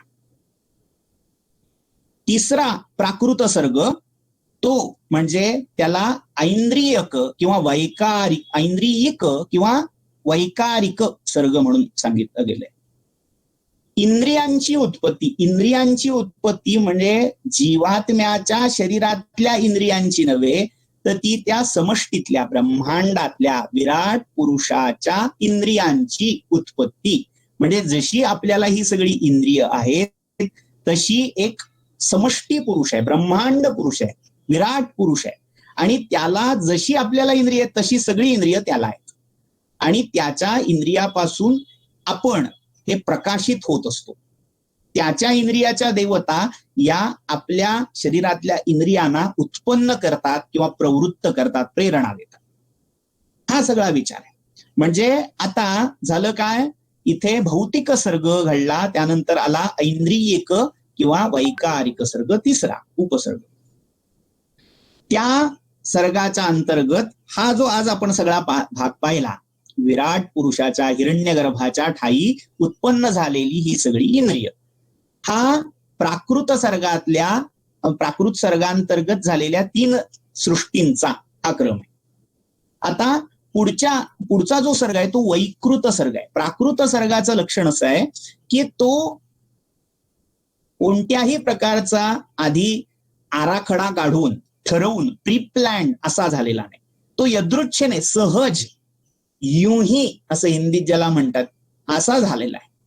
त्याच्यामध्ये काही आता असं करूया तसं करूया असं ठरवून काही घडलेलं नाही, होत गेलंय. ज्याला गौतम बुद्धांनी प्रतित्य समुत्पाद असा शब्द वापरला. होत जाणं, आपलं होत जाणं, आपापल्या गतीने पुढे पुढे जाणं, ही सगळी प्रक्रिया या प्राकृत सर्गात घडली आहे. मात्र वैकृत सर्ग हा जो आहे ना, त्या वैकृत सर्गामध्ये सगळं प्लॅन्ड आहे. सगळा आराखडा त्या ब्रह्मदेवाने विश्वकर्म्याने आखून घेतलाय, ठरवलंय आता असं करायचं तसं करायचं. आणि त्या वैकृत सर्गामध्ये एकूण 5 असे सर्ग आले. याच्यामधला सगळ्यात पहिला जो सर्ग आहे त्याला मुख्य सर्ग किंवा स्थायी सर्ग असं म्हटलेलं आहे. मुख्य सर्गामध्ये ही जी सगळी अचर किंवा ज्याला स्थावर सृष्टी म्हटलेलं आहे, म्हणजे मग पृथ्वी असेल, मग त्याच्यावरचे डोंगर, दगड, दऱ्या, झाडं काही असतील, स्थावर सगळी सृष्टी ही मुख्य सर्ग आहे. कारण त्याच्यावर सगळं हे पुढचं तोललंय. आता त्या स्थावर सर्ग किंवा ज्याला आपण मुख्य सर्ग असं म्हटलंय, त्याच्यानंतर तिथे राहण्यासाठी पुढचा सर्ग घडला. त्या सर्गाला त्यांनी नाव दिलं तिर्यक सर्ग किंवा तिर्यक स्रोत सर्ग. तिर्यक सर्ग, तिर्यक या शब्दाचा अर्थ तिरपा, तिर्यक स्रोत असा शब्द त्यांना वापरलाय. म्हणजे ज्या जीवांचा जीवन प्रवाह हा तिर्यक आहे, तिरपा आहे. थोडक्यात आपण घड्याळ जर डोळ्यासमोर आणलं, काटे असलेलं घड्याळ, हल्ली ते न्यूमरिक असतात तसं नव्हे, जुन्यातलं, काटे जर आपण पाहिले तर काट्यांची जी दिशा आहे ना, त्याच्यावरून आपल्याला हे जीवनाचे किंवा त्या सगळ्या अस्तित्वाचे प्रवाह दाखवता येतील. म्हणजे एक प्रवाह जो आहे तो तिर्यक प्रवाह, तिर्यक स्रोत म्हणजे कसा, तर थोडक्यात घड्याळात 7 वाजले, 2 काटे बरोबर तिरप्या रेषेमध्ये असे झाले, तर तो तिर्यक प्रवाह आहे. मग तो कधी 6.25चा असू शकतो, तिरप असणं, कधी एका रेषेत नसणं, ही जी काही सर्गाची प्रक्रिया आहे ती तिर्यक स्रोत सर्ग. याच्यामध्ये सगळे पशु आणि पक्षी हे सगळे या तिर्यक सर्गामध्ये येतात. पशु पक्षी जे काही बुद्धी रहित असे जीव आहेत किंवा ज्यांच्या ठाई वाक नाहीये, असे सगळे जीव तिर्यक स्रोत सर्ग म्हणून ओळखले जातात. प्राणी पक्षी त्याच्यात सगळे आलेले आहेत. आता पुढचा जो सर्ग आहे तो आहे ऊर्ध्व स्रोत सर्ग. आता तिरपी दिशा जीवनाची ज्यांच्या आहे, जीवन प्रवाह ज्यांचे तिरपे आहेत, असे पशु पक्षी झाले. मात्र त्यांच्या ठाई पुरुषार्थ प्राप्ती, मोक्ष प्राप्तीची काही शाश्वती नाही, काही संभावना नाही, हे ओळखून त्या रचयित्याने, विधात्याने पुढचा सर्ग उत्पन्न केला. तो सर्ग म्हणजे ऊर्ध्व सर्ग, देव सर्ग किंवा ऊर्ध्व स्रोत सर्ग. म्हणजे ज्यांच्या पूर्ण अस्तित्वाची दिशा ही ऊर्ध्व होती, 12 वाजलेले होते, म्हणजे चांगल्या अर्थी काट्याची दिशा, दोन्ही दिशा ऊर्ध्व आहे. पूर्ण जीवनाचा प्रवाह हा ऊर्ध्व दिशेने जात होता. तो सगळा सर्ग, ते सगळे जीव देव किंवा देव जाती विशेष, म्हणजे ज्या अष्टविध जाती देवातल्या सांगितलेल्या आहेत, अमरकोशाच्या पहिल्या कांडात आलेले आहेत. मग त्याच्यामध्ये गंधर्व आहेत, अप्सरस आहेत, यक्ष, राक्षस, सर्प इत्यादी आहेत. तर हे सगळे देव सर्ग आहेत, त्यांना ऊर्ध्व स्रोत असं म्हटलंय. आता जी उत्पत्ती झाली ती फार महत्वाची होती, ती अर्वाक स्रोत सर्ग. अर्वाक म्हणजे ज्यांची जीवनाची किंवा जीवन प्रवाहाची दिशा ही अधोगामिनी, 6:30 वाजलेले आहेत ज्यांच्या आयुष्यात, पूर्णपणे सगळं खाली जात आहे, ज्यांची दिशाच अधोगामी आहे, असे अर्वाक म्हणजे अधो दिशेला खाली जाणार, ते म्हणजे ज्याला इथे मर लोकातले जीव असं म्हणता येईल, आपण सगळे मनुष्य ते. आणि यांना उत्पन्न केल्यावर त्या प्रजापतीला आनंद झाला, कारण या एका कॅटेगरीमध्ये पुन्हा त्या मोक्षाकडे जाण्याची, त्या परम तत्वाकडे जाण्याची क्षमता, संभावना ही सगळी होती. त्यामुळे या सगळ्या सर्ग प्रक्रियेचं केंद्र हा अर्वाक सर्ग, मनुष्य सृष्टी ही ठरली. म्हणजे वैकृत सर्गामधला हा चौथा सर्ग आहे. अजून एक सर्ग वैकृत सर्गात येतो, तो म्हणजे अनुग्रह सर्ग. अनुग्रह सर्ग थोडा विस्तृत आहे, मात्र ज्या काही करुणा, शांती, ज्ञान या सगळ्या अमूर्त संकल्पना आहेत, ज्या या जीवांच्या ऊर्ध्व किंवा अधोगामित्वाला कारण होऊ शकतात, त्या सगळ्या संकल्पना भावनांची उत्पत्ती ह्या अनुग्रह सर्गामध्ये झाली. असे हे 5 वैकृत सर्ग आहेत. आणि शेवटचा जो आहे तो प्राकृत वैकृत, ज्याला कौमार सर्ग म्हणूनही ओळखलेला आहे, की ज्या सृष्टीमध्ये त्या ब्रह्मदेवाने सनक, सनंदन, सनातन आणि सनतकुमार असे 4 कुमार, जे नित्य कुमार किंवा युवकाच्याही अलीकडची अवस्था, म्हणजे ना बाल्य पौगंड असं म्हणूया, त्या नित्य 16 वर्षीय रूपामध्ये जे कुमार होते, त्या कुमारांची उत्पत्ती, म्हणजे ज्यांच्या ठाई प्रकृती आणि विकृती या दोन्हींचं समसमा असं प्रमाण होतं, ते उत्पन्न केले. म्हणजे असे 9विध सर्ग पुराणांनी सांगितले. आणि तोच क्रम एका वेगळ्या परिभाषेतून हे उपनिषद सांगतंय. म्हणजे मुळात उपनिषदात सांगितलेला हा सगळा सर्ग पुढच्या पुराणांनी उपबृंहणाच्या रूपामध्ये खुलवलेला आहे. तर ही सगळी अशी विराट पुरुषाची सगळी प्रक्रिया, म्हणजे पुन्हा एकदा त्याची उजळणी करतो की त्या विराट पुरुषाला त्या आदिपुरुषाने त्या पाण्यातून बाहेर काढलं, अद्भ्या पुरुषम समुद्धृत्य, आणि त्याला आकार द्यायला सुरुवात केली, त्याच्यावर तप केलं. आणि त्या तपाच्या प्रक्रियेमध्ये त्या हिरण्यगर्भातून, अंड्यातून पहिली मुख उत्पन्न झालं, मुखातून वाणी, वाणीतून अग्नी, मग नासिका, नासिकामधून घ्राणेंद्रिय, घ्राणातून प्राण, प्राणातून तो वायू, त्यानंतर अक्षातून चक्षु, चक्षुतून तो आदित्य, कर्णातून श्रोत्र, श्रोत्रातून दिशा, त्वचा, त्वचेतून त्वक इंद्रिय, त्याच्यातून लोम, आणि त्या लोमातून औषधी आणि वनस्पती, म्हणजे औषधी वनस्पती विशेषांच्या देवता. मग हृदय, हृदयातून मन, मनातून चंद्रमा, नाभी, नाभीतून अपान, अपानातून मृत्यू, आणि शिश्न, शिश्नातून रेत, आणि रेतस याच्यातून आप किंवा प्रजापती. अशा या लोकपालांची सृष्टी, लोकपालांचा सर्ग इथपर्यंत घडला. आता इथे जो या ऐतरेय उपनिषदातला पहिल्या अध्यायातला पहिल्या खंडाचा भाग आहे तो इथे समाप्त होतो. प्रथम हा खंड हा समाप्त. आपली वेळही इथे समाप्त होते आहे.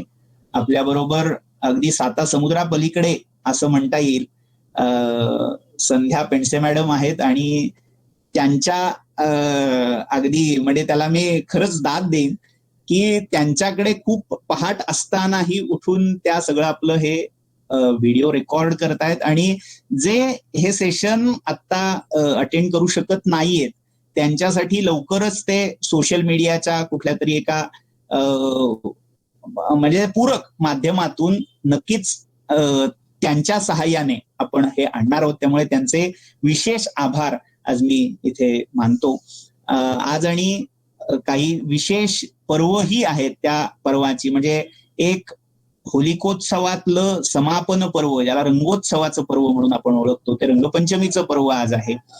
नंतर ज्याला षटपर्वा षष्ठी, पंचपर्वा षष्ठी म्हणून ओळखलं जातं, एकनाथ महाराज, त्यांचे गुरु जनार्दन स्वामी या दोघांच्याही जयंत्या आणि निजधाम गमनाचे दिवस आणि साक्षात्काराचे, आत्मसाक्षात्काराचे, परमात्म साक्षात्काराचे तिथी म्हणून जी नाथषष्ठी ओळखली जाते तीही आज आहे. ख्रिश्चन धर्मियांचा जो ईशपुत्र मानला गेलाय त्याच्या बलिदानाचा दिवस गुड फ्रायडे हाही आहे. त्यामुळे अशा सगळ्या पर्व विशेषांच्या आपणा सर्वांना अनेक अनेक शुभेच्छा मी इथे देतो. त्या शुक्रवारी आपल्या या उपक्रमामध्ये पूज्य यशोधन महाराज साखरे यांचा विचार चंद्रोदयाचा वर्ग होत असतो. महिन्यातल्या दुसऱ्या शुक्रवारी हा होतो. त्यामुळे पुढच्या शुक्रवारी विचार चंद्रोदयाचं सत्र होईल. त्याच्या पुढच्या शुक्रवारी आपण या उपनिषदातल्या पहिल्या खंडातल्या पहिल्या अध्यायातल्या दुसऱ्या खंडाकडे वळणार आहोत. जर काही थोडक्यात आपल्याला शंका असतील तर कमेंटच्या स्वरूपामध्ये किंवा आपले ऑडिओ तात्कालिक अनम्यूट करून आपण इथे मांडू शकता. धन्यवाद. नमस्कार. हा, नमस्कार. अहो तुम्ही खूप छान सांगताय. मला जर का स्वतःला वाचन करायचं असेल तर कुठलं वाचावं ज्याच्यातलं म्हणजे ज्याच्यात अर्थ किंवा असं दिलेलं असेल काही सजेस्ट करू शकाल का? हो हो. माझ्याकडे एक- बेलसर यांचं आहे ते मी वाचतो. वा आणखी वा काही वा. तुम्ही सजेस्ट कराल का? म्हणजे खरं तर ते एक पुस्तक असं आहे की जे वाचल्यावर दुसरीकडे जायची खरं तर गरजच नाहीये, पण तरीही शब्दशः किंवा ह्या शब्दाची फोड काय अशी जर समजून घ्यायची असेल तर काही वेगळी पुस्तकं आहेत. गीता प्रेसच्या उपनिषद विशेषांकाचा मी उल्लेख केला होता की त्या उपनिषद विशेषांकामध्ये एक एक पदाचा विग्रह करून त्याचा शब्दशः अर्थ तिथे नोंदवलेला आहे. तो आपल्याला पाहता येईल. विनोबांचंही उपनिषदांचा अभ्यास नावाचं पुस्तक आहे, अष्टादशी नावाचं पुस्तक आहे, ते आपल्याला अभ्यासता येईल. किंवा शांकर भाष्य, फक्त ते थोडं अजून संस्कृत आणि त्या शास्त्रीय परिभाषेचं आकलन जर आपल्याला होत असेल, शक्य असेल तर त्यानंतर वाचायचं म्हणून ते शांकर भाष्य उपनिषदांवरचं एक एक आपल्याला पाहता येईल. आणि दुसरं द वा जो यांचंही सुबोध उपनिषद संग्रह म्हणून एक पुस्तक आहे, 2 ते 3 खंडामध्ये ते आहे. तर त्याच्यामध्येही आपल्याला सुबोध अशा भाषेमध्ये ते घेता येईल, पाहता येईल. धन्यवाद.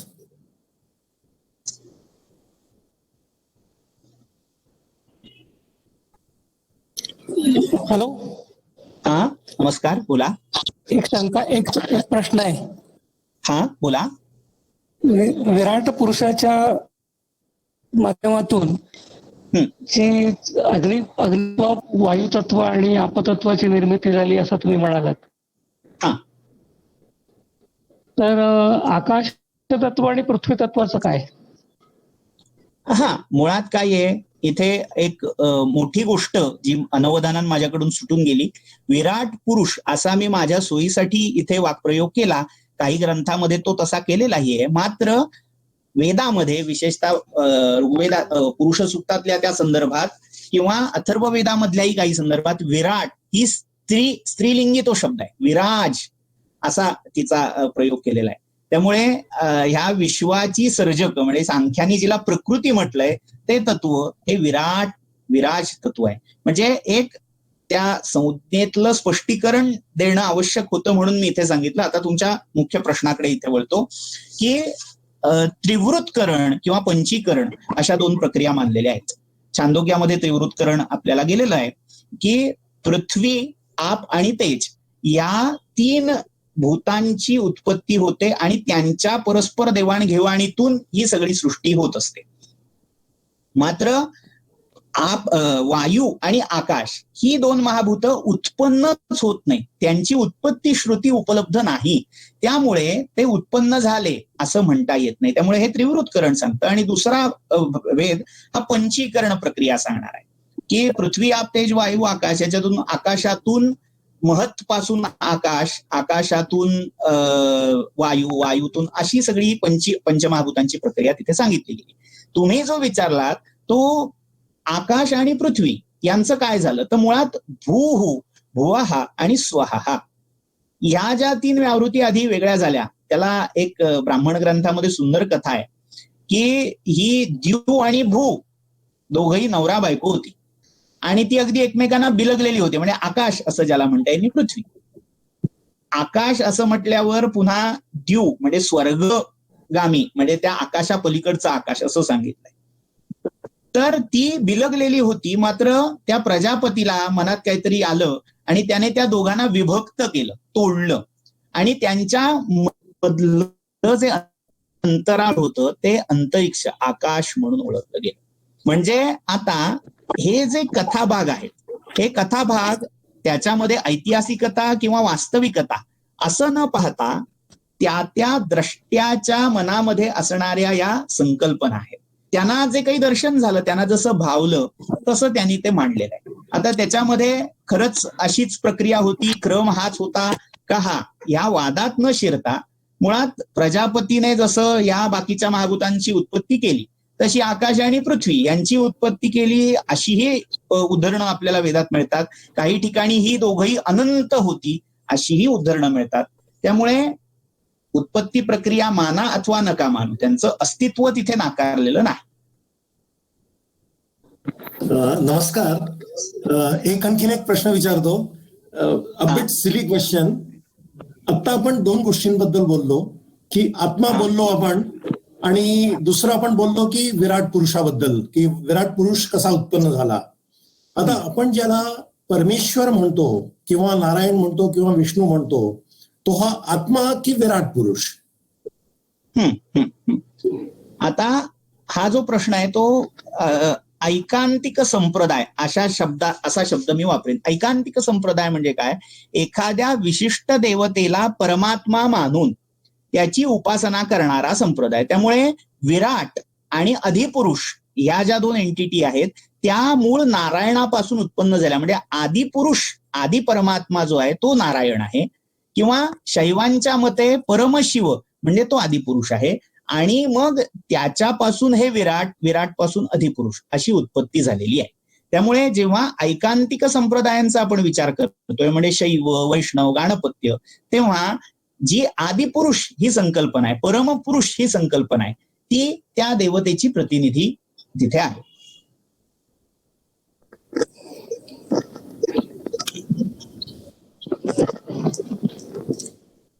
आणखीन एक छोटासा प्रश्न आहे. हा, तुम्ही सुरुवातीला एक्सप्लेनेशन देताना म्हणालात की जलतत्व हे सर्वात जडतत्व आहे, कारण त्यांनी पृथ्वी धारण केलेली आहे. तर आपल्याकडे पौराणिक कथांमध्ये शेषनागाने पृथ्वी धारण केलेली आहे असंही म्हणलं जातं. तर त्याचा मग अर्थ काय? हा, आता मुळात पुराणामधली वास्तविकता, ऐतिहासिकता का रूपात्मकता हा एक स्वतंत्र चिंतनाचा विषय आहे. मात्र शेष या शब्दातच या सगळ्या ग्रंथीचं गमक आहे. शेष म्हणजे काय? जे उरतं ते. सगळ्यात शेवट काय उरतं जगाच्या? तर ती जी ऊर्जा आहे, energy cannot be generated, cannot be destroyed. तर ती जी शेवटची ऊर्जा राहते तीच तिथे शेष रूपात सांगितलेली आहे. आणि ती कशी आहे? तर ती स्पायरल आहे. म्हणजे ऊर्जा जर राहायची, टिकायची असेल तर ती त्या स्पायरल फॉर्म मध्येच एकात एक गुंतलेली, ते वेटोळं जसं सर्पाचं असतं तशीच लागते. ती जर सरळ झाली तर संपते, जिरून जाते. त्यामुळे शेष या कल्पनेमध्ये ही ऊर्जा सांगितलेली आहे, म्हणजे जी या सगळ्या चराचराला धारण करणारी आधार शक्ती आहे.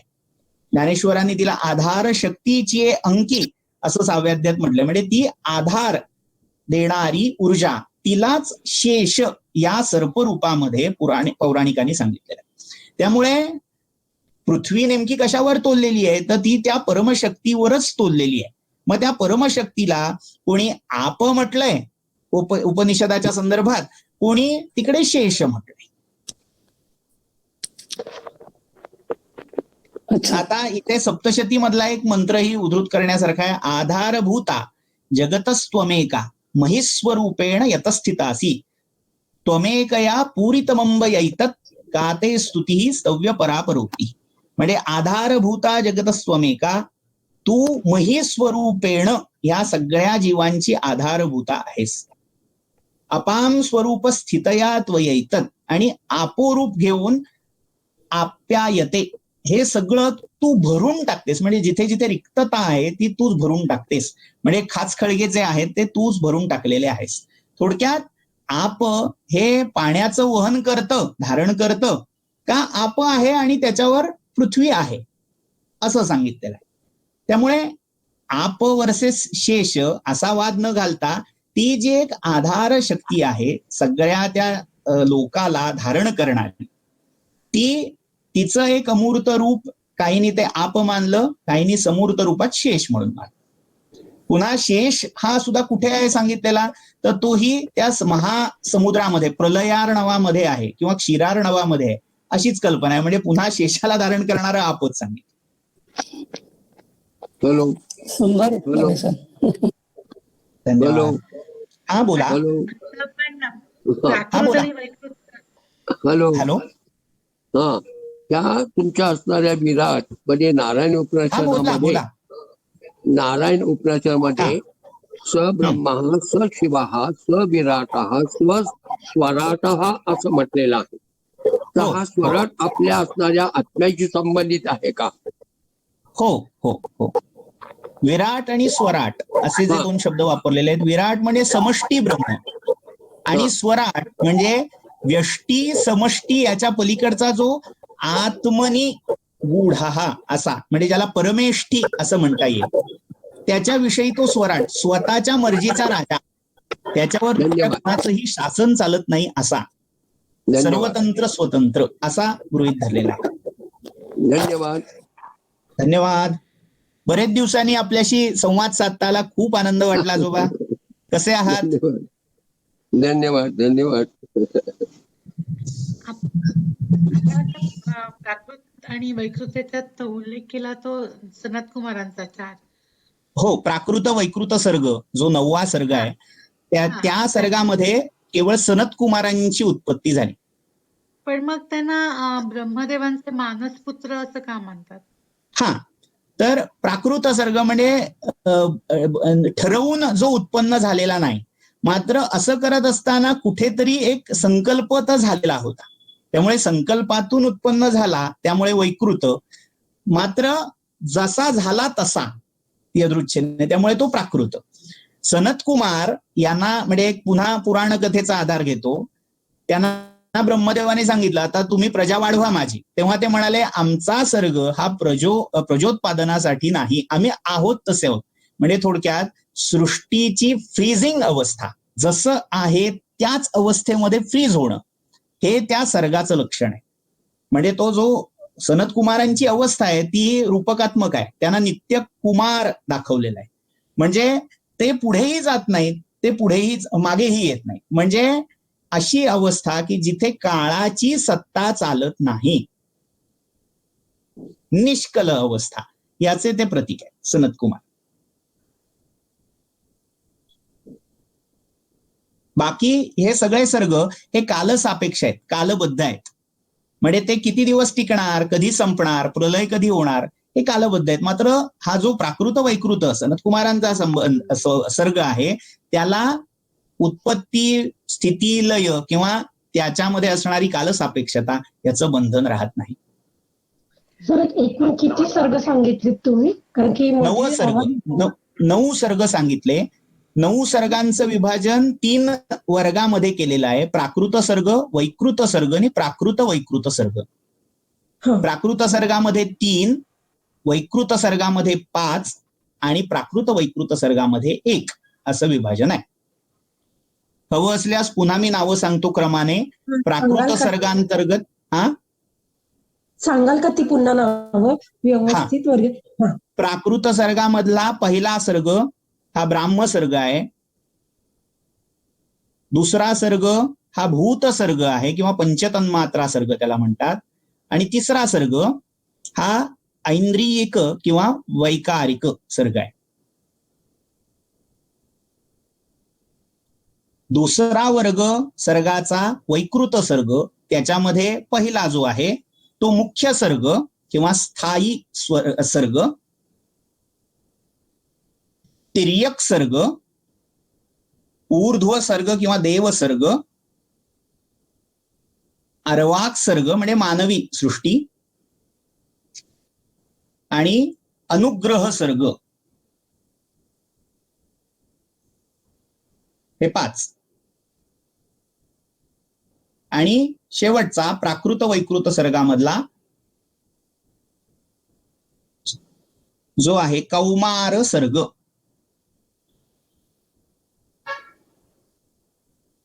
मी एक प्रश्न विचारू का? हो, मी विचारा. राजीव पेंडसे. हो, नमस्कार.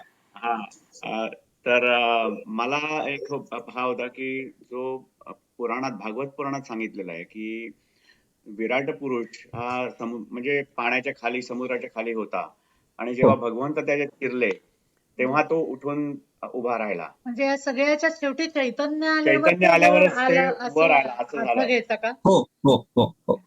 म्हणजे पुरुष आहे, बोला एक बोला. आणखीन आहे की रुद्राच्या आधी आपण जे म्हणतो म्हणजे इडादेव हुर मनोर यज्ञ. नाही रुद्राच्या आधी म्हणतो अग्निर्मय वाचिष्ठता वाघ हृदय हृदयमयी अमृत अमृतम ब्रह्मणी, ते सगळं जे आहे महान्यासात. म्हणजे लघुन्यासातला भाग. हो हो, न्यासाचा. तर त्याच्यामध्ये सुद्धा हेच सगळं आलेलं आहे मला वाटतं. हो हो हो, त्या त्या देवतांचा त्या त्या इंद्रिया ठाई केलेला न्यास. न्यास.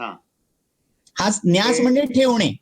पुन्हा त्या इंद्रियावर त्या देवतेची चैतन्याची कल्पना केलेली आहे. थोडक्यात एखादा फोन चार्ज करण्यासारखा आहे. बॅटरी तुमच्या इंद्रियांची लो झालेली आहे, ती तुम्ही त्याच्यावरती देवता स्थापित करून न्यस्त करून त्या देवतेतली चेतना ऊर्जा त्याच्यात मिळवता. म्हणजे थोडक्यात बॅटरी फुल करता, रिचार्ज करता. आणि मगाशी जो तुमचा प्रश्न होता विराटचा, मुळात पुरुष म्हणजे जो जीवात्म्याचा स्थूल रूपातला भाग आहे. चेतना जी सूक्ष्म आहे ती आत्मा आहे. चैतन्यम आत्मा असं शिवसूत्र आहे. तर ती चेतना ही पुरुष रूपामध्ये, मग पुरुषामधल्या विराट किंवा मग अधिपुरुष, मग देवता, या एकेका रूपामध्ये प्रकट होत असते. त्यामुळे एका चेतनेचेच हे सगळे विलास आहेत. म्हणजे हे सर धन्यवाद. मला एक प्रश्न विचारायचा आहे. हा, अनुग्रह सर्गामध्ये काय काय येतो ते थोडंसं कळलं. मी मगाशी सांगितलं त्याच्यामध्ये एकूण 28 तत्व आहेत. म्हणजे त्याच्यावर अनुग्रह सर्ग म्हणजे आता त्याच्यात ज्या गुणांच्या सेवनाने तुम्ही ऊर्ध्व दिशेला किंवा अधो दिशेला जाऊ शकता. म्हणजे आता एक त्यातला उत्तम गुण म्हणजे शांती हा गुण आहे. स्थिती, मती, विपर्यय, सिद्धी, तुष्टी, पुष्टी असे अनेक आहेत. म्हणजे ती यादी सांगायला लागलो तर आपल्याला एक स्वतंत्र सेशन त्याच्यावर घ्यायला लागेल. मात्र आपल्याला जर जिज्ञासा असेल तर थोडक्यात मी पत्ता सांगतो तुम्हाला की विष्णू पुराणामध्ये अंश आहेत, 5 अंश आहेत, 6 अंश आहेत. त्यातल्या पहिल्या अंशातल्या 5व्या अध्यायामध्ये हा अनुग्रह सर्ग आपल्याला पाहता येईल. किंवा भागवत पुराणामध्ये 3ऱ्या स्कंदामध्ये हा सगळा सर्ग विचार केलेला आहे, तिथेही पाहता येईल. धन्यवाद. केवढं सगळं तोंडपाट्यावर तुमच्या. नाही, मी तो हमाल भारवाही एवढंच आहे. असं काही नाही. आपण हे सेशन काय शेवटी आपल्याला ही थोडी कालमर्यादा घालून घ्यायला हवी, नाहीतर हे सेशन म्हणजे चर्चा संपत नाहीत. विषय आवडीचा आहे सगळ्यांचा. त्यामुळे आपण आता विचार चंद्रोदयाच्या सत्रासाठी पुढच्या शुक्रवारी भेटूया आणि ऐतरेय उपनिषदाच्या सत्रासाठी त्याच्या पुढच्या शुक्रवारी भेटूया. सर्वांना मनपूर्वक धन्यवाद. आपण शांती मंत्राने समारोप करू. धन्यवाद. हॅलो सर, हा, या ज्या सर्गांची उत्पत्ती ते ह्या चैतन्य किंवा विराज पुरुषापासून होत हे तुम्ही सांगितलं. तर ह्याचा संदर्भ कुठे आपल्याला वाचण्यासाठी पुस्तक कोणतं वापरावं? सांगितलं की भागवत पुराण वाचा, विष्णू पुराण वाचा, त्याच्यामध्ये सगळे सर्ग मिळतील. आणि फार लांब जायची गरज नाही. उपनिषद वाचलं तरी त्याच्यातही ते सर्गच आहेत. पुरुष सूक्त वाचलं तरी त्याच्यातही ती सर्ग प्रक्रियाच आहे. मात्र सभाष्य सटीप असं वाचा म्हणजे आकलनाला सोपं जाईल. आपण शांती मंत्र घेऊया. हरिः ओम. वाङ्मे मनसि प्रतिष्ठिता मनो मे वाचि प्रतिष्ठितम् आविरावीर्म एधि वेदस्य म आणीस्थः श्रुतं मे मा प्रहासीः अनेनाधितेना होरात्रान् संदधामि ऋतं वदिष्यामि सत्यं वदिष्यामि तन्मामवतु तद्वक्तारमवतु अवतु माम् अवतु वक्तारम् अवतु वक्तारम्. ओम शांति शांति शांति. धन्यवाद. धन्यवाद. धन्यवाद. धन्यवाद. एक विषय तुम्ही खूप